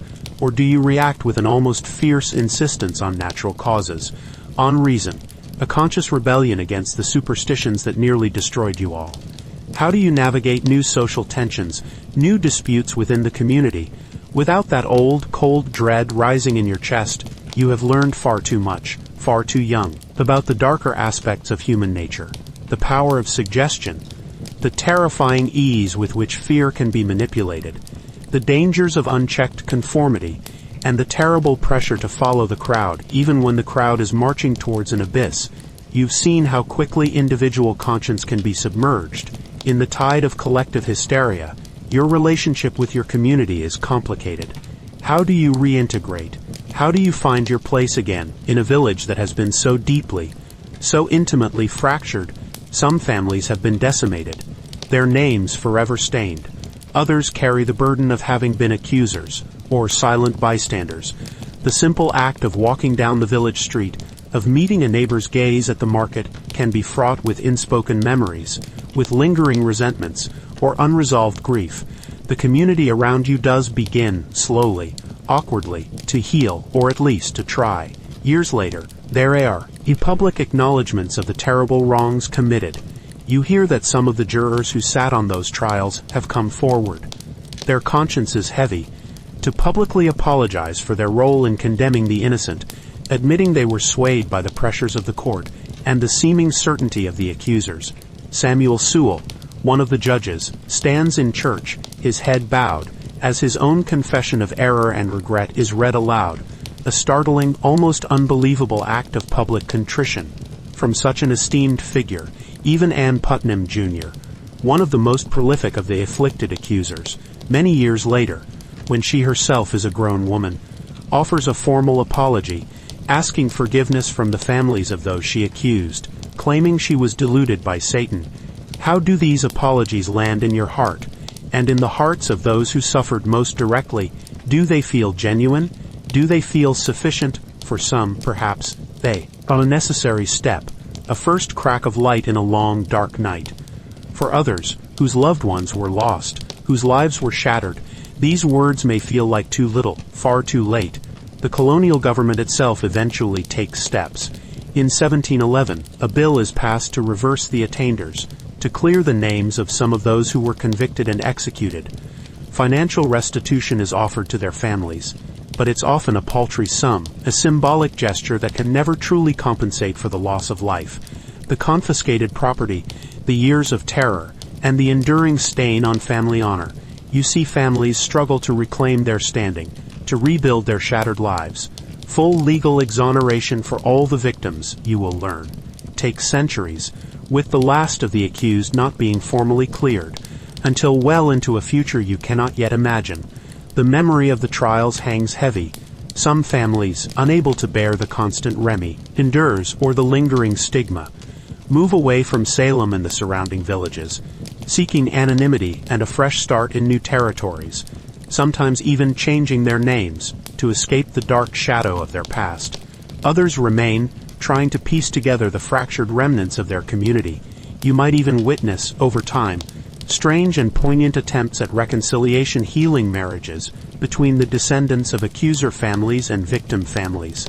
A quiet, generational effort to mend the torn fabric of the village. Much later, long after you are gone, memorials will be built. Solemn stones inscribed with the names of the innocent who perished. A public acknowledgement of a shame that took centuries to fully confront. As you grow older, perhaps you reflect, with the bittersweet wisdom that comes from surviving such trauma, on the complex web of factors that allowed such a catastrophe to unfold. You see more clearly now the dangerous BRU of religious extremism, where a fervent, literal interpretation of Scripture, combined with an unshakable belief in the active presence and power of the devil, created a mindset where witchcraft was not a superstition, but an urgent, existential threat. You understand better the social and economic tensions that simmered beneath the surface of your Puritan community, the anxieties about a changing world, the disputes over land and resources, the resentments between different factions within the village, all providing fertile ground for suspicion and scapegoating.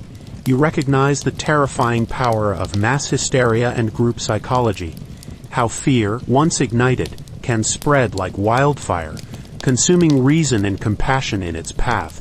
You remember the afflicted girls, and wonder still at the true nature of their torments. Were they victims of their own delusions, cunning manipulators, or simply impressionable young people, caught in a vortex of adult fears and expectations?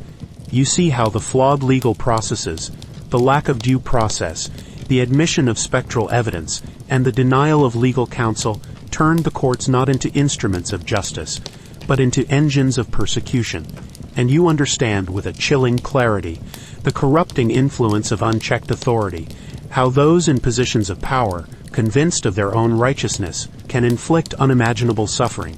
And now, looking back from this vantage point, having lived through it, you can see with absolute certainty why a modern person, someone from a future time, with their ingrained sensibilities and expectations, would have been so spectacularly, so tragically ill-equipped to survive in your witch trial town. Imagine that person, plucked from their world of scientific understanding and legal protections, and dropped into yours.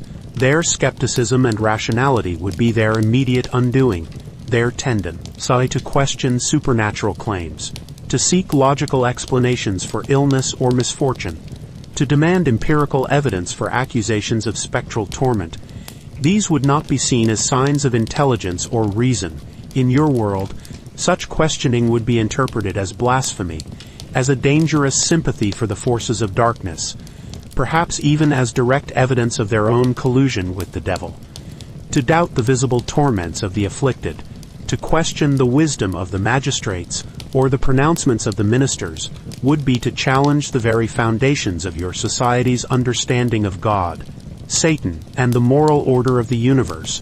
Their ingrained demand for evidence and due process would be met with blank incomprehension, then outright hostility. The modern expectation of innocent until proven guilty, the right to a lawyer, the right to confront one's accusers on equal footing, the inadmissibility of hearsay or claims based on dreams and visions. These are concepts utterly alien to the courts of Oyer and Termine, faced with spectral testimony, with coerced confessions read as fact, with a presumption of guilt from the moment of accusation. A modern individual would find themselves in a legal nightmare with no recourse, no appeal to a higher standard of justice they take for granted. Their fundamental belief in individual rights and freedoms would be crushed. The idea that one has a right to privacy, to freedom of thought, to freedom from arbitrary arrest and imprisonment, these would offer no protection. In your world, the good of the community, and more specifically, the spiritual purity of the covenanted church community, trumps all individual considerations. If you are deemed a threat to that purity, your rights are forfeit. Their understanding of psychology and medicine would be worse than useless. It would be actively dangerous. To suggest that the afflicted girls might be suffering from a known medical condition, or from psychological distress due to trauma or societal pressures, would be to deny the reality of demonic possession and witchcraft. To offer a scientific explanation for a failed crop or a sick cow would be to ignore the clear hand of God's judgment or Satan's malice. Such wisdom would likely be seen as a perverse, perhaps even diabolical, attempt to undermine the true spiritual understanding of the world. Even their everyday social norms and communication styles could betray them. The casual confidence, the directness of speech, the lack of overt deference to authority, or constant religious platitudes that might characterize a modern person could easily be misinterpreted as pride, rebelliousness, or a lack of proper piety, all suspicious traits in your tightly knit, highly regulated Puritan society. Their clothing, their mannerisms, their very way of carrying themselves, if it deviated too much from the accepted norm, could mark them as an outsider, and therefore as a potential target. And their emotional responses, the outrage at injustice, the open grief for the condemned, the articulate anger at the accusers, these would not be seen as signs of a compassionate or principled character. Instead, they could easily be twisted into evidence of a rebellious spirit, a questioning of God's will as expressed through His appointed authorities, or even a sign of secret fellowship with the condemned witches. In essence, a modern person, with their entire mental and social framework, built upon centuries of enlightenment, scientific progress, and the evolution of human rights, would be a stranger in a terrifyingly strange land. They would be speaking a language of reason and evidence that no one around them understands or values in the same way. Their very strengths, their critical thinking, their demand for fairness, their scientific knowledge, would become their greatest liabilities, marking them for suspicion and almost certain destruction. You, having grown up within this system, learned painfully how to navigate its treacherous currents, how to discern the unspoken rules, when to speak, and when to hold your tongue in terror. A modern person would have no such ingrained survival skills. They wouldn't last a day, not because they are weak, but because their understanding of reality itself would be fundamentally, fatally, at odds with the world they've been thrust into. The memory of the trials, the executions, the fear, it all leaves an indelible legacy. It teaches profound, if bitter, lessons. Lessons about the terrifying dangers of mass hysteria and moral panics, where fear, once unleashed, can trample reason, compassion, and justice. It underscores the absolute, critical importance of due process in law, of the presumption of innocence, of the right to a fair and public trial with competent legal defense, and of rules of evidence that rigorously exclude prejudice, superstition, and unsubstantiated claims. The Salem trials, in their horrific injustice, inadvertently contributed to the very slow, very painful evolution of some of these safeguards in the legal systems that would follow. You learn, too, about the corrupting influence of unchecked authority, whether that authority is religious or secular, and the sacred duty of individuals to exercise critical thinking, to question power, and to protect the vulnerable from persecution, especially when that persecution is cloaked in the mantle of righteousness or popular opinion. The fragility of truth in the face of widespread, fervent belief, and the immense social pressure to conform, even when conformity means participating in or condoning terrible wrongs. These are truths etched into your understanding of what it means to be human, and what it means to live in a community. So, as you, the child of that witch trial town, grow into your own future, perhaps you carry with you not just the scars, but also a fierce, quiet determination. A determination to remember, a determination to question, and a determination to ensure that such shadows, once they have receded, are never, ever allowed to gather and fall again with such devastating force, and yet break. Every story has more than one side. breath while one child navigated this darkness as a victim of its unfolding terror. Break, other young lives were caught in that same storm. Break, their experiences, break, and perhaps their roles, break quite different. Long break, let us now imagine stepping into a different pair of small worn shoes. Long break, to see this world, break from the other side of fear. Long break, your world, in this same village of Salem, felt different from the very beginning. While some children grew up observing the fear from a certain distance, your early life was perhaps closer to the anxieties that would soon ignite the town. You are a young woman, or perhaps still a girl on the very edge of it, old enough to feel the chilling weight of expectation, and the gnawing hunger for something more, or at least something different. Your days are not your own. Perhaps you are a servant in another's household, like Mercy Lewis or Mary Warren became. Your hours measured out in an endless round of chores that begin before the sun even considers rising, and end long after the last embers have died in the hearth. Or maybe you are the daughter of a family clinging to the edges of village society, like young Ann Putnam Jr., part of a household where anxieties over land, status, and perceived slights from more prosperous neighbors are a constant, bitter refrain. You are not one of the comfortable, the secure, those whose families command respect and whose future seem assured. You exist in the spaces in between, often overlooked, often unheard, acutely aware of your dependence on the goodwill or the charity of others. Your home might be crowded, your food plain and scarce, your prospects in life narrow and predetermined. Marriage, children, a lifetime of hard labor, and submission to the will of your husband and the stern dictates of the church. This daily grind, this sense of powerlessness breeds a certain kind of watching, a certain kind of listening. You notice the small slights, the whispered judgments, the intricate dance of reputation and influence that governs village life. You see the fear in the eyes of your elders, but you also sense the simmering resentments, the unspoken desires, the deep-seated frustrations that lie beneath the surface of Puritan piety. The sermons from the pulpit, with their vivid depictions of the devil's relentless assaults on God's people, his cunning recruitment of earthly agents, his promises of power and earthly delights to those who would serve him, these words don't just inspire fear in you. Perhaps they also plant a strange, unsettling seed of possibility. The world outside your immediate chores is one of constraints and heavy expectations. You are expected to be modest, silent, obedient. Any deviation, any show of spirit or willfulness is quickly and often harshly corrected. There is a deep, unspoken hunger within you, perhaps for recognition, for agency, for a way to matter in a world that seems designed to keep you small and insignificant. You are tired of being cold, tired of being hungry, tired of being invisible, and the air itself thick with talk of war, of political upheaval, of God's displeasure and Satan's looming presence seems to crackle with a strange, volatile energy. It feels as though something is about to break.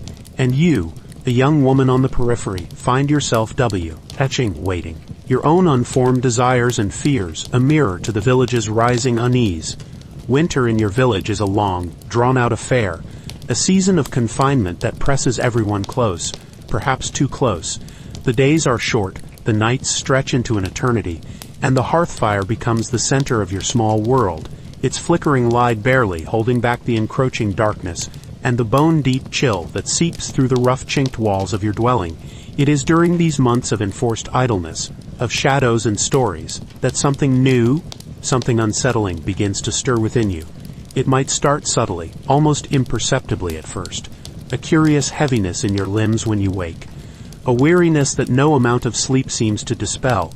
Perhaps there's a strange prickling sensation that dances just beneath your skin, like ants marching, or a disquiet in your mind that makes your thoughts scatter like dry leaves in the wind. Sleep, which should be a respite, becomes elusive, and when it finally comes, it's often filled with unsettling, fragmented images you can't quite grasp upon waking, flashes of grotesque faces, the feeling of being watched, or a sense of suffocating pressure on your chest. You are young, and life in this village is a constant hardship.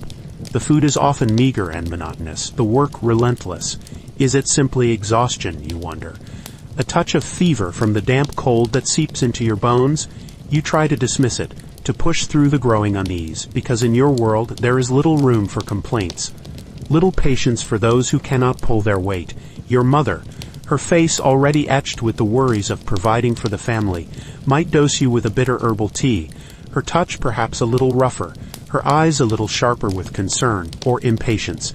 There's work to be done, she might say, her voice curt, and you force yourself to rise, to move, even as the strange feelings cling to you like a shroud.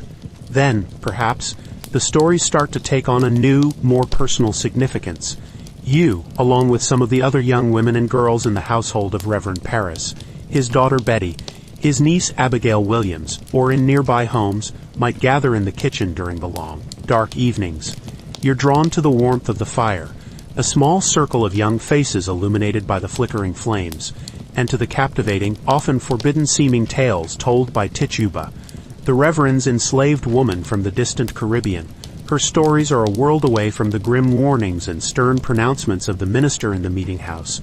They are filled with strange magic, with spirits of the air and earth, with fortunes told by gazing into the swirling patterns of egg whites dropped in water, with charms and incantations from her home land that are both utterly fascinating, and, in this deeply puritanical, God-fearing environment, undeniably dangerous.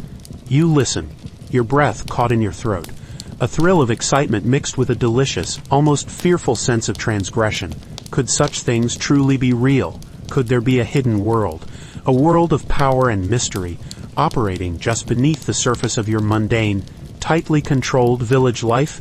These storytelling sessions, these small acts of what might seem like innocent curiosity or merely girlish experimentation with folk magic and fortune-telling games, like the Venus glass where you try to divine the profession of your future husband, might later be remembered, recounted and twisted into something far more sinister, evidence of your early dalliance with the dark arts. But for now, in the warm, smoky intimacy of the kitchen, they are a small escape, a brief, enthralling foray into a world of wonder and possibility. Yet, as your own strange physical sensations persist, as the disquiet within your mind grows, these stories, these images of magic and spirits, might begin to intertwine uncomfortably with your own burgeoning experience. Is that sudden prickling on your skin merely a stray draft, or is it something else, an unseen touch? Is that fleeting shadow you glimpse in the corner of your eye just a trick of the wavering firelight, or is it a lurking, malevolent presence? The line between imagination, superstition, and what feels terrifyingly real begins to blur. Then, the true afflictions, as they will come to be known throughout the colony and beyond, begin in deadly earnest. It might start with you, a sudden, violent onset that terrifies everyone around you. Or perhaps it begins with young Betty Paris, the minister's own 9-year-old daughter, or his 11-year-old niece, Abigail Williams, both living under the strict, watchful eye of the parsonage. One of you lets out a piercing, unearthly shriek. Your body, or her body, might contort into strange, agonizingly painful postures, your back arching like a bow, your limbs flailing beyond any conscious command. You might make odd, guttural sounds, barking like a dog, mewing like a cat, or find yourself suddenly unable to speak at all, your tongue feeling thick and unresponsive in your mouth, as if seized by an invisible force. You might dash about the room wildly, eyes wide with an unseeing terror, diving under furniture as if pursued by unseen tormentors, or even try to throw yourself into the blazing hearth fire, driven by a desperate, unreasoning urge you cannot control or comprehend. Your family, if it begins with you, is plunged into a vortex of terror and confusion. Your mother's face becomes a mask of raw fear and utter helplessness. Your father's stern, Puritan composure cracks, replaced by a bewildered, impotent anger. They try all the common remedies, more bitter herbal teas, cold compresses pressed to your burning forehead, fervent, desperate prayers whispered over your convulsing form, but nothing works. The fits come and go with terrifying unpredictability, sometimes several times a day, each one violent, exhausting, leaving you limp, bruised, and utterly terrified in their wake. Word spreads through the village like a contagion itself. Other girls, your friends, your acquaintances begin to show similar, horrifying symptoms. Ann Putnam, Jr., a girl known for her sharp intelligence and perhaps an overly sensitive nature, begins to cry out. Mercy Lewis, An orphaned servant girl whose family was killed in brutal Indian attacks on the frontier, adding a layer of past trauma to her present distress, also falls into these strange torments. Elizabeth Hubbard, another young woman living as a servant, joins the chorus of the afflicted. The village is seized by a growing, suffocating panic. What is this strange, terrible malady that is striking down its young women, turning them into spectacles of suffering and madness? Reverend Paris, his own household the epicenter of this burgeoning crisis, calls for days of public prayer and fasting. The meeting house is filled with the sounds of earnest, fearful supplication. Other ministers from neighboring towns are consulted, their faces grave, their pronouncements filled with dire warnings of God's judgment and Satan's wiles. And finally, Dr. William Griggs, the local physician, a man of some learning but limited by the medical understanding of his era, is summoned to examine the afflicted girls. He observes your wild contortions, perhaps. He listens to your incoherent babbling, or the guttural cries that escape your lips. He notes the chillingly consistent complaints from all the afflicted, of being pinched by invisible fingers, pricked with unseen pins, chalked by spectral hands that leave no marks. His medical knowledge, for all its worth, can find no natural cause, no explanation rooted in the familiar ailments of the body. And so, after much head-shaking and solemn contemplation, he delivers his devastating diagnosis, a diagnosis that will echo through the colony, and down through the centuries, a diagnosis that will change everything. The evil hand is upon them. Bewitchment. The word, once spoken aloud by a man of authority, hangs in the air like a death sentence, confirming the darkest fears of the community. Suddenly, your suffering, your strange and terrifying sickness, has an official name, and that name is witchcraft. You are not merely ill, you are understood to be a direct victim of demonic assault, tormented by agents of Satan. And if you are a victim, then there must be a tormentor. The question is no longer what is wrong with you, but who is doing this to you. The pressure begins to mount, subtle at first, perhaps, then more insistent, more urgent. The adults around you, their faces a complex mask of pity, fear, and a grim, almost righteous determination, start to ask the inevitable questions. Who is it that afflicts you, child? Reverend Paris, his own household thrown into turmoil, his position in the village perhaps already precarious, might press you relentlessly, his voice a low, insistent hum. What shape do you see them in? Whose specter is it that torments your poor soul? Other respected figures in the community, perhaps the local magistrates, join in the questioning. At first, you might be genuinely confused, disoriented, terrified by your own uncontrollable symptoms, and perhaps truly believing yourself to be under some unseen, malevolent spiritual attack. The power of suggestion in such a charged, intensely fearful atmosphere is immense. When all the respected authorities, the minister, the doctor, your own distraught parents are telling you that you are bewitched, it is a very small step to believing it wholeheartedly yourself. Your mind, already distressed and perhaps suggestible from illness or psychological strain, might begin to conjure images, to give a face, a name to your formless fears. That fleeting shadow you thought you saw in the corner of your room, that half-remembered face from a terrifying nightmare, could it be them? The old woman who muttered at you when you accidentally bumped into her at the market? The neighbor with whom your family has a long-standing dispute over a piece of land? Perhaps in your delirium, or in a desperate response to the relentless, leading questions, a name finally escapes your lips. Maybe it's the name of someone already marginalized, already whispered about in the fearful gossip of the village. Tituba herself, with her strange stories and her foreign ways, an easy first target. Or Sarah H. Good, the pipe-smoking, disheveled beggar woman who often mutters curses and unpleasantries when denied charity. Or Sarah Osborne, the bedridden, contentious old woman who has not attended church in over a year, and is known to be embroiled in legal disputes over her late husband's property with prominent village families. These are, after all, the easy targets, women already on the fringes of respectable society, already objects of pre-existing suspicion and dislike. And when you utter that first name, or perhaps join your voice with the other afflicted girls who have also begun to name their tormentors, something profound shifts in the room, in the village, in you. There is a new intensity in the eyes of the adults. The magistrates exchange knowing glances. There is a sense of grim, almost triumphant validation. Suddenly, you are no longer just a sick, frightened, perhaps insignificant girl. You are a seer, a conduit to the unseen world, a crucial witness in the invisible war being waged for the very soul of your community. The focus changes. The spark has been struck, and the terrible conflagration is about to begin. You might not fully understand it yet, the breathtaking, terrifying power your words now seem to hold. But you are on a path, a public stage, from which it will be very, very difficult to ever turn back.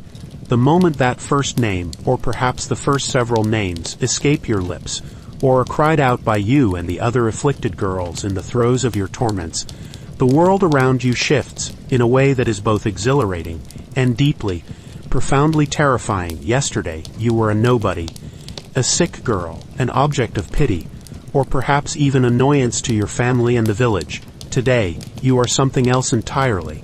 You are a vessel, a seer, a crucial player in a divine drama. The most important men in the village, the minister, the magistrates, the wealthy landowners, now lean in to listen to your every word, your every gasp, your every accusation. Their eyes, once perhaps dismissive or unseeing, are now fixed upon you with a new, intense focus. This attention, after a lifetime of being overlooked, can be a potent, almost intoxicating thing. When you cry out that a certain woman's specter is pinching you, that woman, no matter her standing, is suddenly viewed with horror and suspicion. When you fall into a fit at the mere sight of a man, that man is likely to be clapped in irons. Your words, which once held no weight, no consequence beyond the confines of your own small domestic sphere, now have the power to alter lives, to shatter reputations, to bring the entire village to a standstill. It is a dizzying, disorienting kind of power, especially for a young woman in a society that typically affords you none. The dynamics within your group of afflicted girls also begin to solidify. There might be leaders like young Ann Putnam Jr., whose family is a driving force behind many of the accusations, or Abigail Williams, the minister's niece, one of the first to show these strange torments. You watch them, perhaps, and learn. You see how a well-timed shriek, a particularly violent convulsion, or a chillingly specific description of spectral torment can sway the opinion of the onlookers, and earn a grave nod from the magistrates. There might be an unspoken competition, a need to match the intensity of the others, lest your own afflictions be deemed less genuine, your own testimony less credible, or perhaps there is a strange, almost feverish camaraderie, a sense of shared experience, of being set apart, special, chosen for this terrible, important work. You might huddle together, whispering, comparing symptoms, reinforcing each other's fears, and perhaps each other's stories. The first accusations, as you recall, were often directed at those already on the margins of society. Tituba, the enslaved woman with her foreign ways and strange tales. Sarah Good, the homeless beggar who muttered and scolded when denied charity, her children as ragged as she. Sarah Osborne, the elderly, bedridden woman who had dared to try and disinherit her own children from a previous marriage, and who had not attended church for many months. These were, in a sense, safe targets. Accusing them carried little risk of backlash from powerful families. And when these women were arrested, examined, and Tituba, under what you can only imagine was unbearable pressure, confessed to witchcraft and named Good and Osborne as her confederates, it was a profound validation. It proved your torments were real. It proved there was a conspiracy of witches. The village, already primed by fear and religious anxiety, now had its proof, but the net, once cast, begins to widen. Soon, the accusations move beyond the outcasts. Respected church members, landowners, even the wives of prominent men find themselves cried out upon. Rebecca Nurse, a frail, elderly woman known for her piety and good works, is named. Martha Corey, another church member, whose only crime perhaps was a degree of skepticism about the initial afflictions, is accused. John Proctor, a tavern keeper who openly scoffs at the proceedings and the afflicted girls, calling them liars and suggesting they be whipped, soon finds himself and his wife Elizabeth in the magistrate's sights. With each new accusation against a more prominent figure, the stakes get higher. The village becomes even more deeply divided. Some families, related to the newly accused, might express doubt, or even try to defend their loved ones. But this is dangerous. To question the accusers, to question the process, is to risk being accused yourself. The logic is circular and inescapable. If you defend a witch, perhaps, you are one too. What goes through your mind as you stand in the crowded meeting house, your body perhaps genuinely racked with inexplicable pains or tremors, or perhaps caught in a cycle of performance and expectation? Do you truly believe that every person whose name you cry out is a servant of the devil, their specter actively tormenting you? Or does it become more complicated than that? Does the attention, the sudden, shocking power you wield, begin to cloud your judgment?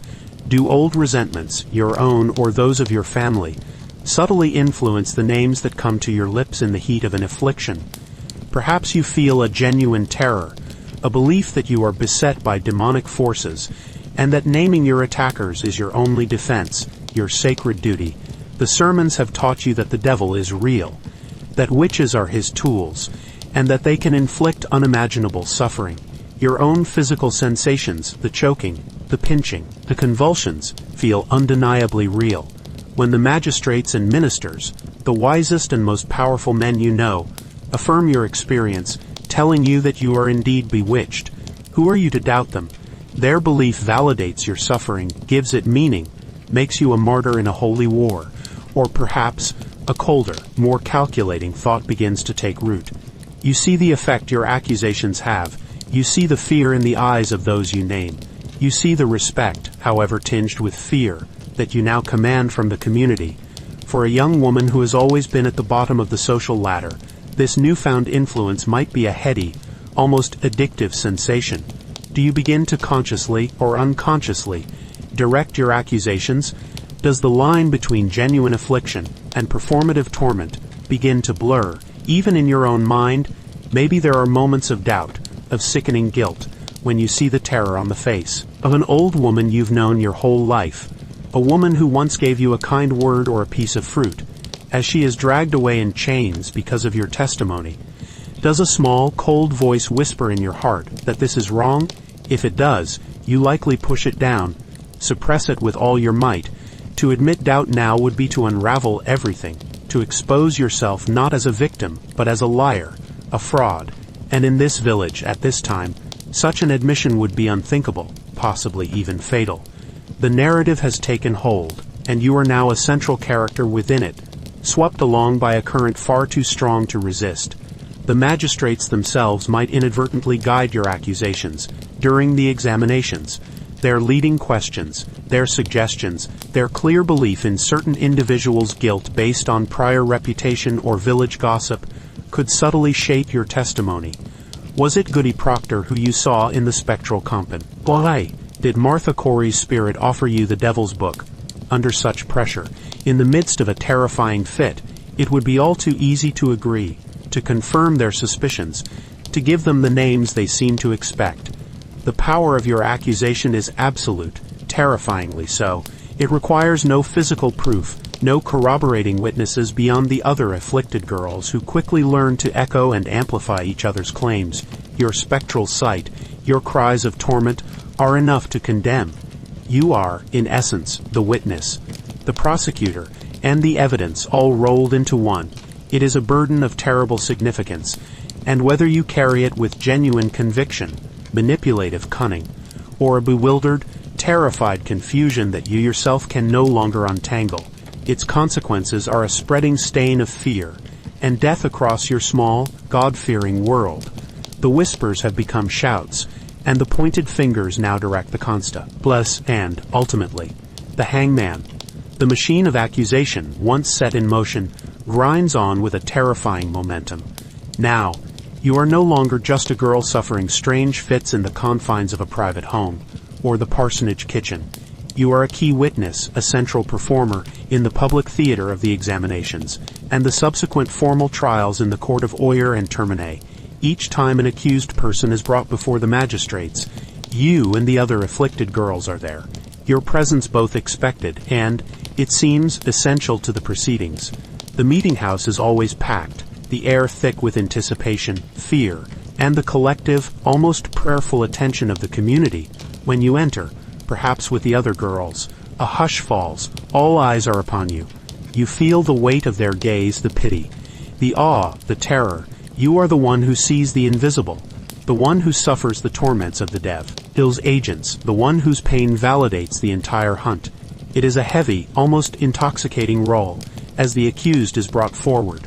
A man or woman you might have known your whole life, now pale, disheveled, and trembling in chains.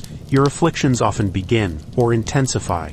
Is it the sight of them that triggers the choking sensation in your throat, the feeling of invisible pins pricking your skin, the violent contortions that seize your body, or is it something else? A learned response, perhaps, an expectation you feel compelled to fulfill? The line, even in your own mind, may have become hopelessly blurred. You cry out their name. It is Goody Proctor, she chokes me. Her spirit sits upon the beam, laughing. Your voice, though perhaps strained and hoarse from previous fits, cuts through the silence of the courtroom. You point a trembling finger. Your body arches, your limbs flail. You might fall to the floor, writhing, gasping, your eyes rolling back, a horrifying spectacle of suffering. The other afflicted girls often join in, their torments mirroring yours, creating a terrifying chorus of pain and accusation. The effect on the onlookers and on the magistrates is profound. How can they doubt such visible, visceral evidence of demonic attack when the accused speaks, attempting to deny the charges, to plead their innocence? Your torments might worsen. She sends her bird to peck me. You might shriek, covering your face. He makes the devil whisper in my ear. If the accused looks directly at you, you might fall down as if struck by an invisible blow, only to recover when they are forced to look away. The touch test becomes a powerful piece of theater. If the accused is made to touch you while you are in the throes of a fit, and your fit suddenly ceases, it is taken as proof that the malevolent power has flowed back into its source. The witch, you feel the hush in the room, and the collective gasp, as this evidence registers. You provide the spectral evidence, the cornerstone of so many convictions. You describe, perhaps with a chilling coherence that belies your youth, seeing the accused's apparition, their spirit form, pinching you, choking you, urging you to sign the devil's book, or attending spectral witch meetings in the woods. These are things no one else can see, experiences no one else can verify, but your conviction, your seeming agony, lends them a terrible weight. The magistrates, particularly Chief Justice Stoughton, operate under the firm belief that the devil cannot impersonate an innocent person to afflict another without their consent. Therefore, if you see their specter tormenting you, they must be guilty. This theological point becomes a powerful weapon in your hands, or in the hands of those who guide your testimony. Do you rehearse these testimonies? Do you and the other girls discuss what you will say, whose name will be cried out next, perhaps? Or perhaps it is a more organic, almost contagious phenomenon, where one girl's vision sparks another's, where fear and suggestion create a shared, terrifying reality. You might spend time together, away from the eyes of the adults, your bonds forged in this strange, shared ordeal. What passes between you in those moments? Shared fears, shared power, a dawning, unspoken understanding of the roles you are playing. The pressure to continue, to name more names, is immense. Each successful conviction, each new confession extracted, seems to confirm the righteousness of the hunt and the validity of your afflictions. If you were to stop now, if your torments were to suddenly cease, what would that mean? Would you be accused of fraud, of lying, of having been in league with the devil yourself all along? The thought is too terrifying to contemplate. And so, the accusations continue, the circle of the damned ever widening. You see the faces of the accused as they are condemned based on your words, on your spectral sightings, on your agonized fits. You see the terror in their eyes, the despair of their families. Does it affect you? Do you feel a pang of guilt, a flicker of doubt? Or are you so caught up in the vortex of fear, conviction, and perhaps even a dawning sense of your own grim importance, that these reactions are suppressed, buried deep beneath the surface of your public performance?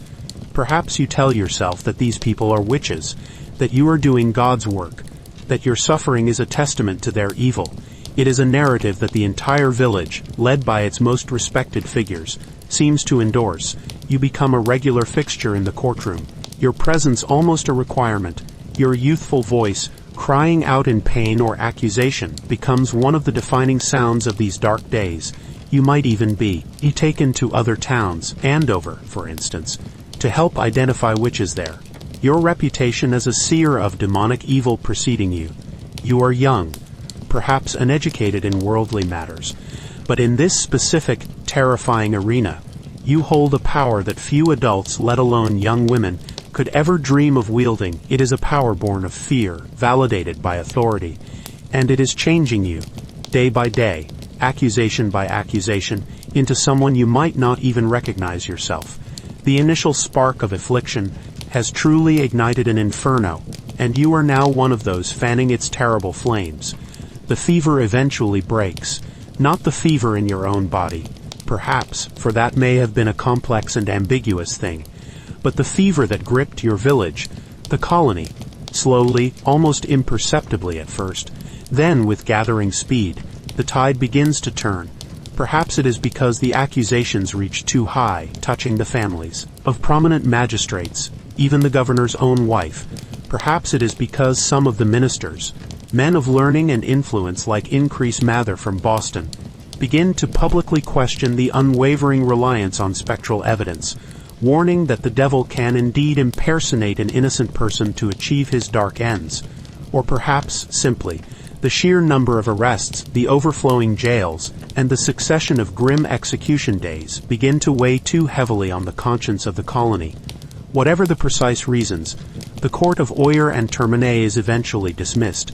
A new court is established, one that operates with stricter rules of evidence, largely disallowing the spectral claims that were once your most potent weapon. And with that, the flood of convictions slows to a trickle, then stops. Prisoners are released. The gallows on Proctor's Ledge stand empty, for you, and the other young women who were once the central, almost revered figures of this drama. This shift is profound and deeply unsettling. The intense focus of the community, which once hung on your every word, your every fit, now begins to waver, to be replaced by something else. A certain coolness, perhaps, a dawning skepticism, even a quiet, inspoken resentment. The power you wielded, so absolute, so terrifying, begins to evaporate like morning mist. You are no longer a seer, a sufferer, a soldier in God's army. You are just a young woman again, but one who carries the indelible mark of the events you helped to shape. What becomes of you in the years that follow? Do you carry your role as an accuser with pride, convinced for the rest of your days that you did God's work, that you helped to save your village from a genuine demonic conspiracy? Perhaps some, it is said, never wavered in their conviction. The terrors they experienced, whether self-induced, psychologically rooted, or a complex mixture of factors, remained utterly real to them. They might see the end of the trials not as a return to reason, but as a dangerous lapse, a moment when the community let down its guard against the ever-present forces of evil. Or perhaps, as the years pass, as the immediacy of the fear recedes, a different understanding begins to dawn. Do you, like Ann Putnam Jr. famously did many years later, come to feel a crushing weight of guilt and remorse? Do you look back on the faces of those you accused, Rebecca Nurse, John Proctor, Bridget Bishop, and so many others, and see not witches, but innocent victims of a terrible, collective madness, in which you played a leading part? Ann Putnam Jr.'s formal apology, read before the Salem village congregation in 1706, spoke of being deluded by Satan in her childhood, of accusing innocent persons, and of her deep sorrow for the sad and humbling providence that had befallen her family and the village. Could a change of heart, such a public act of contrition, be your path as well?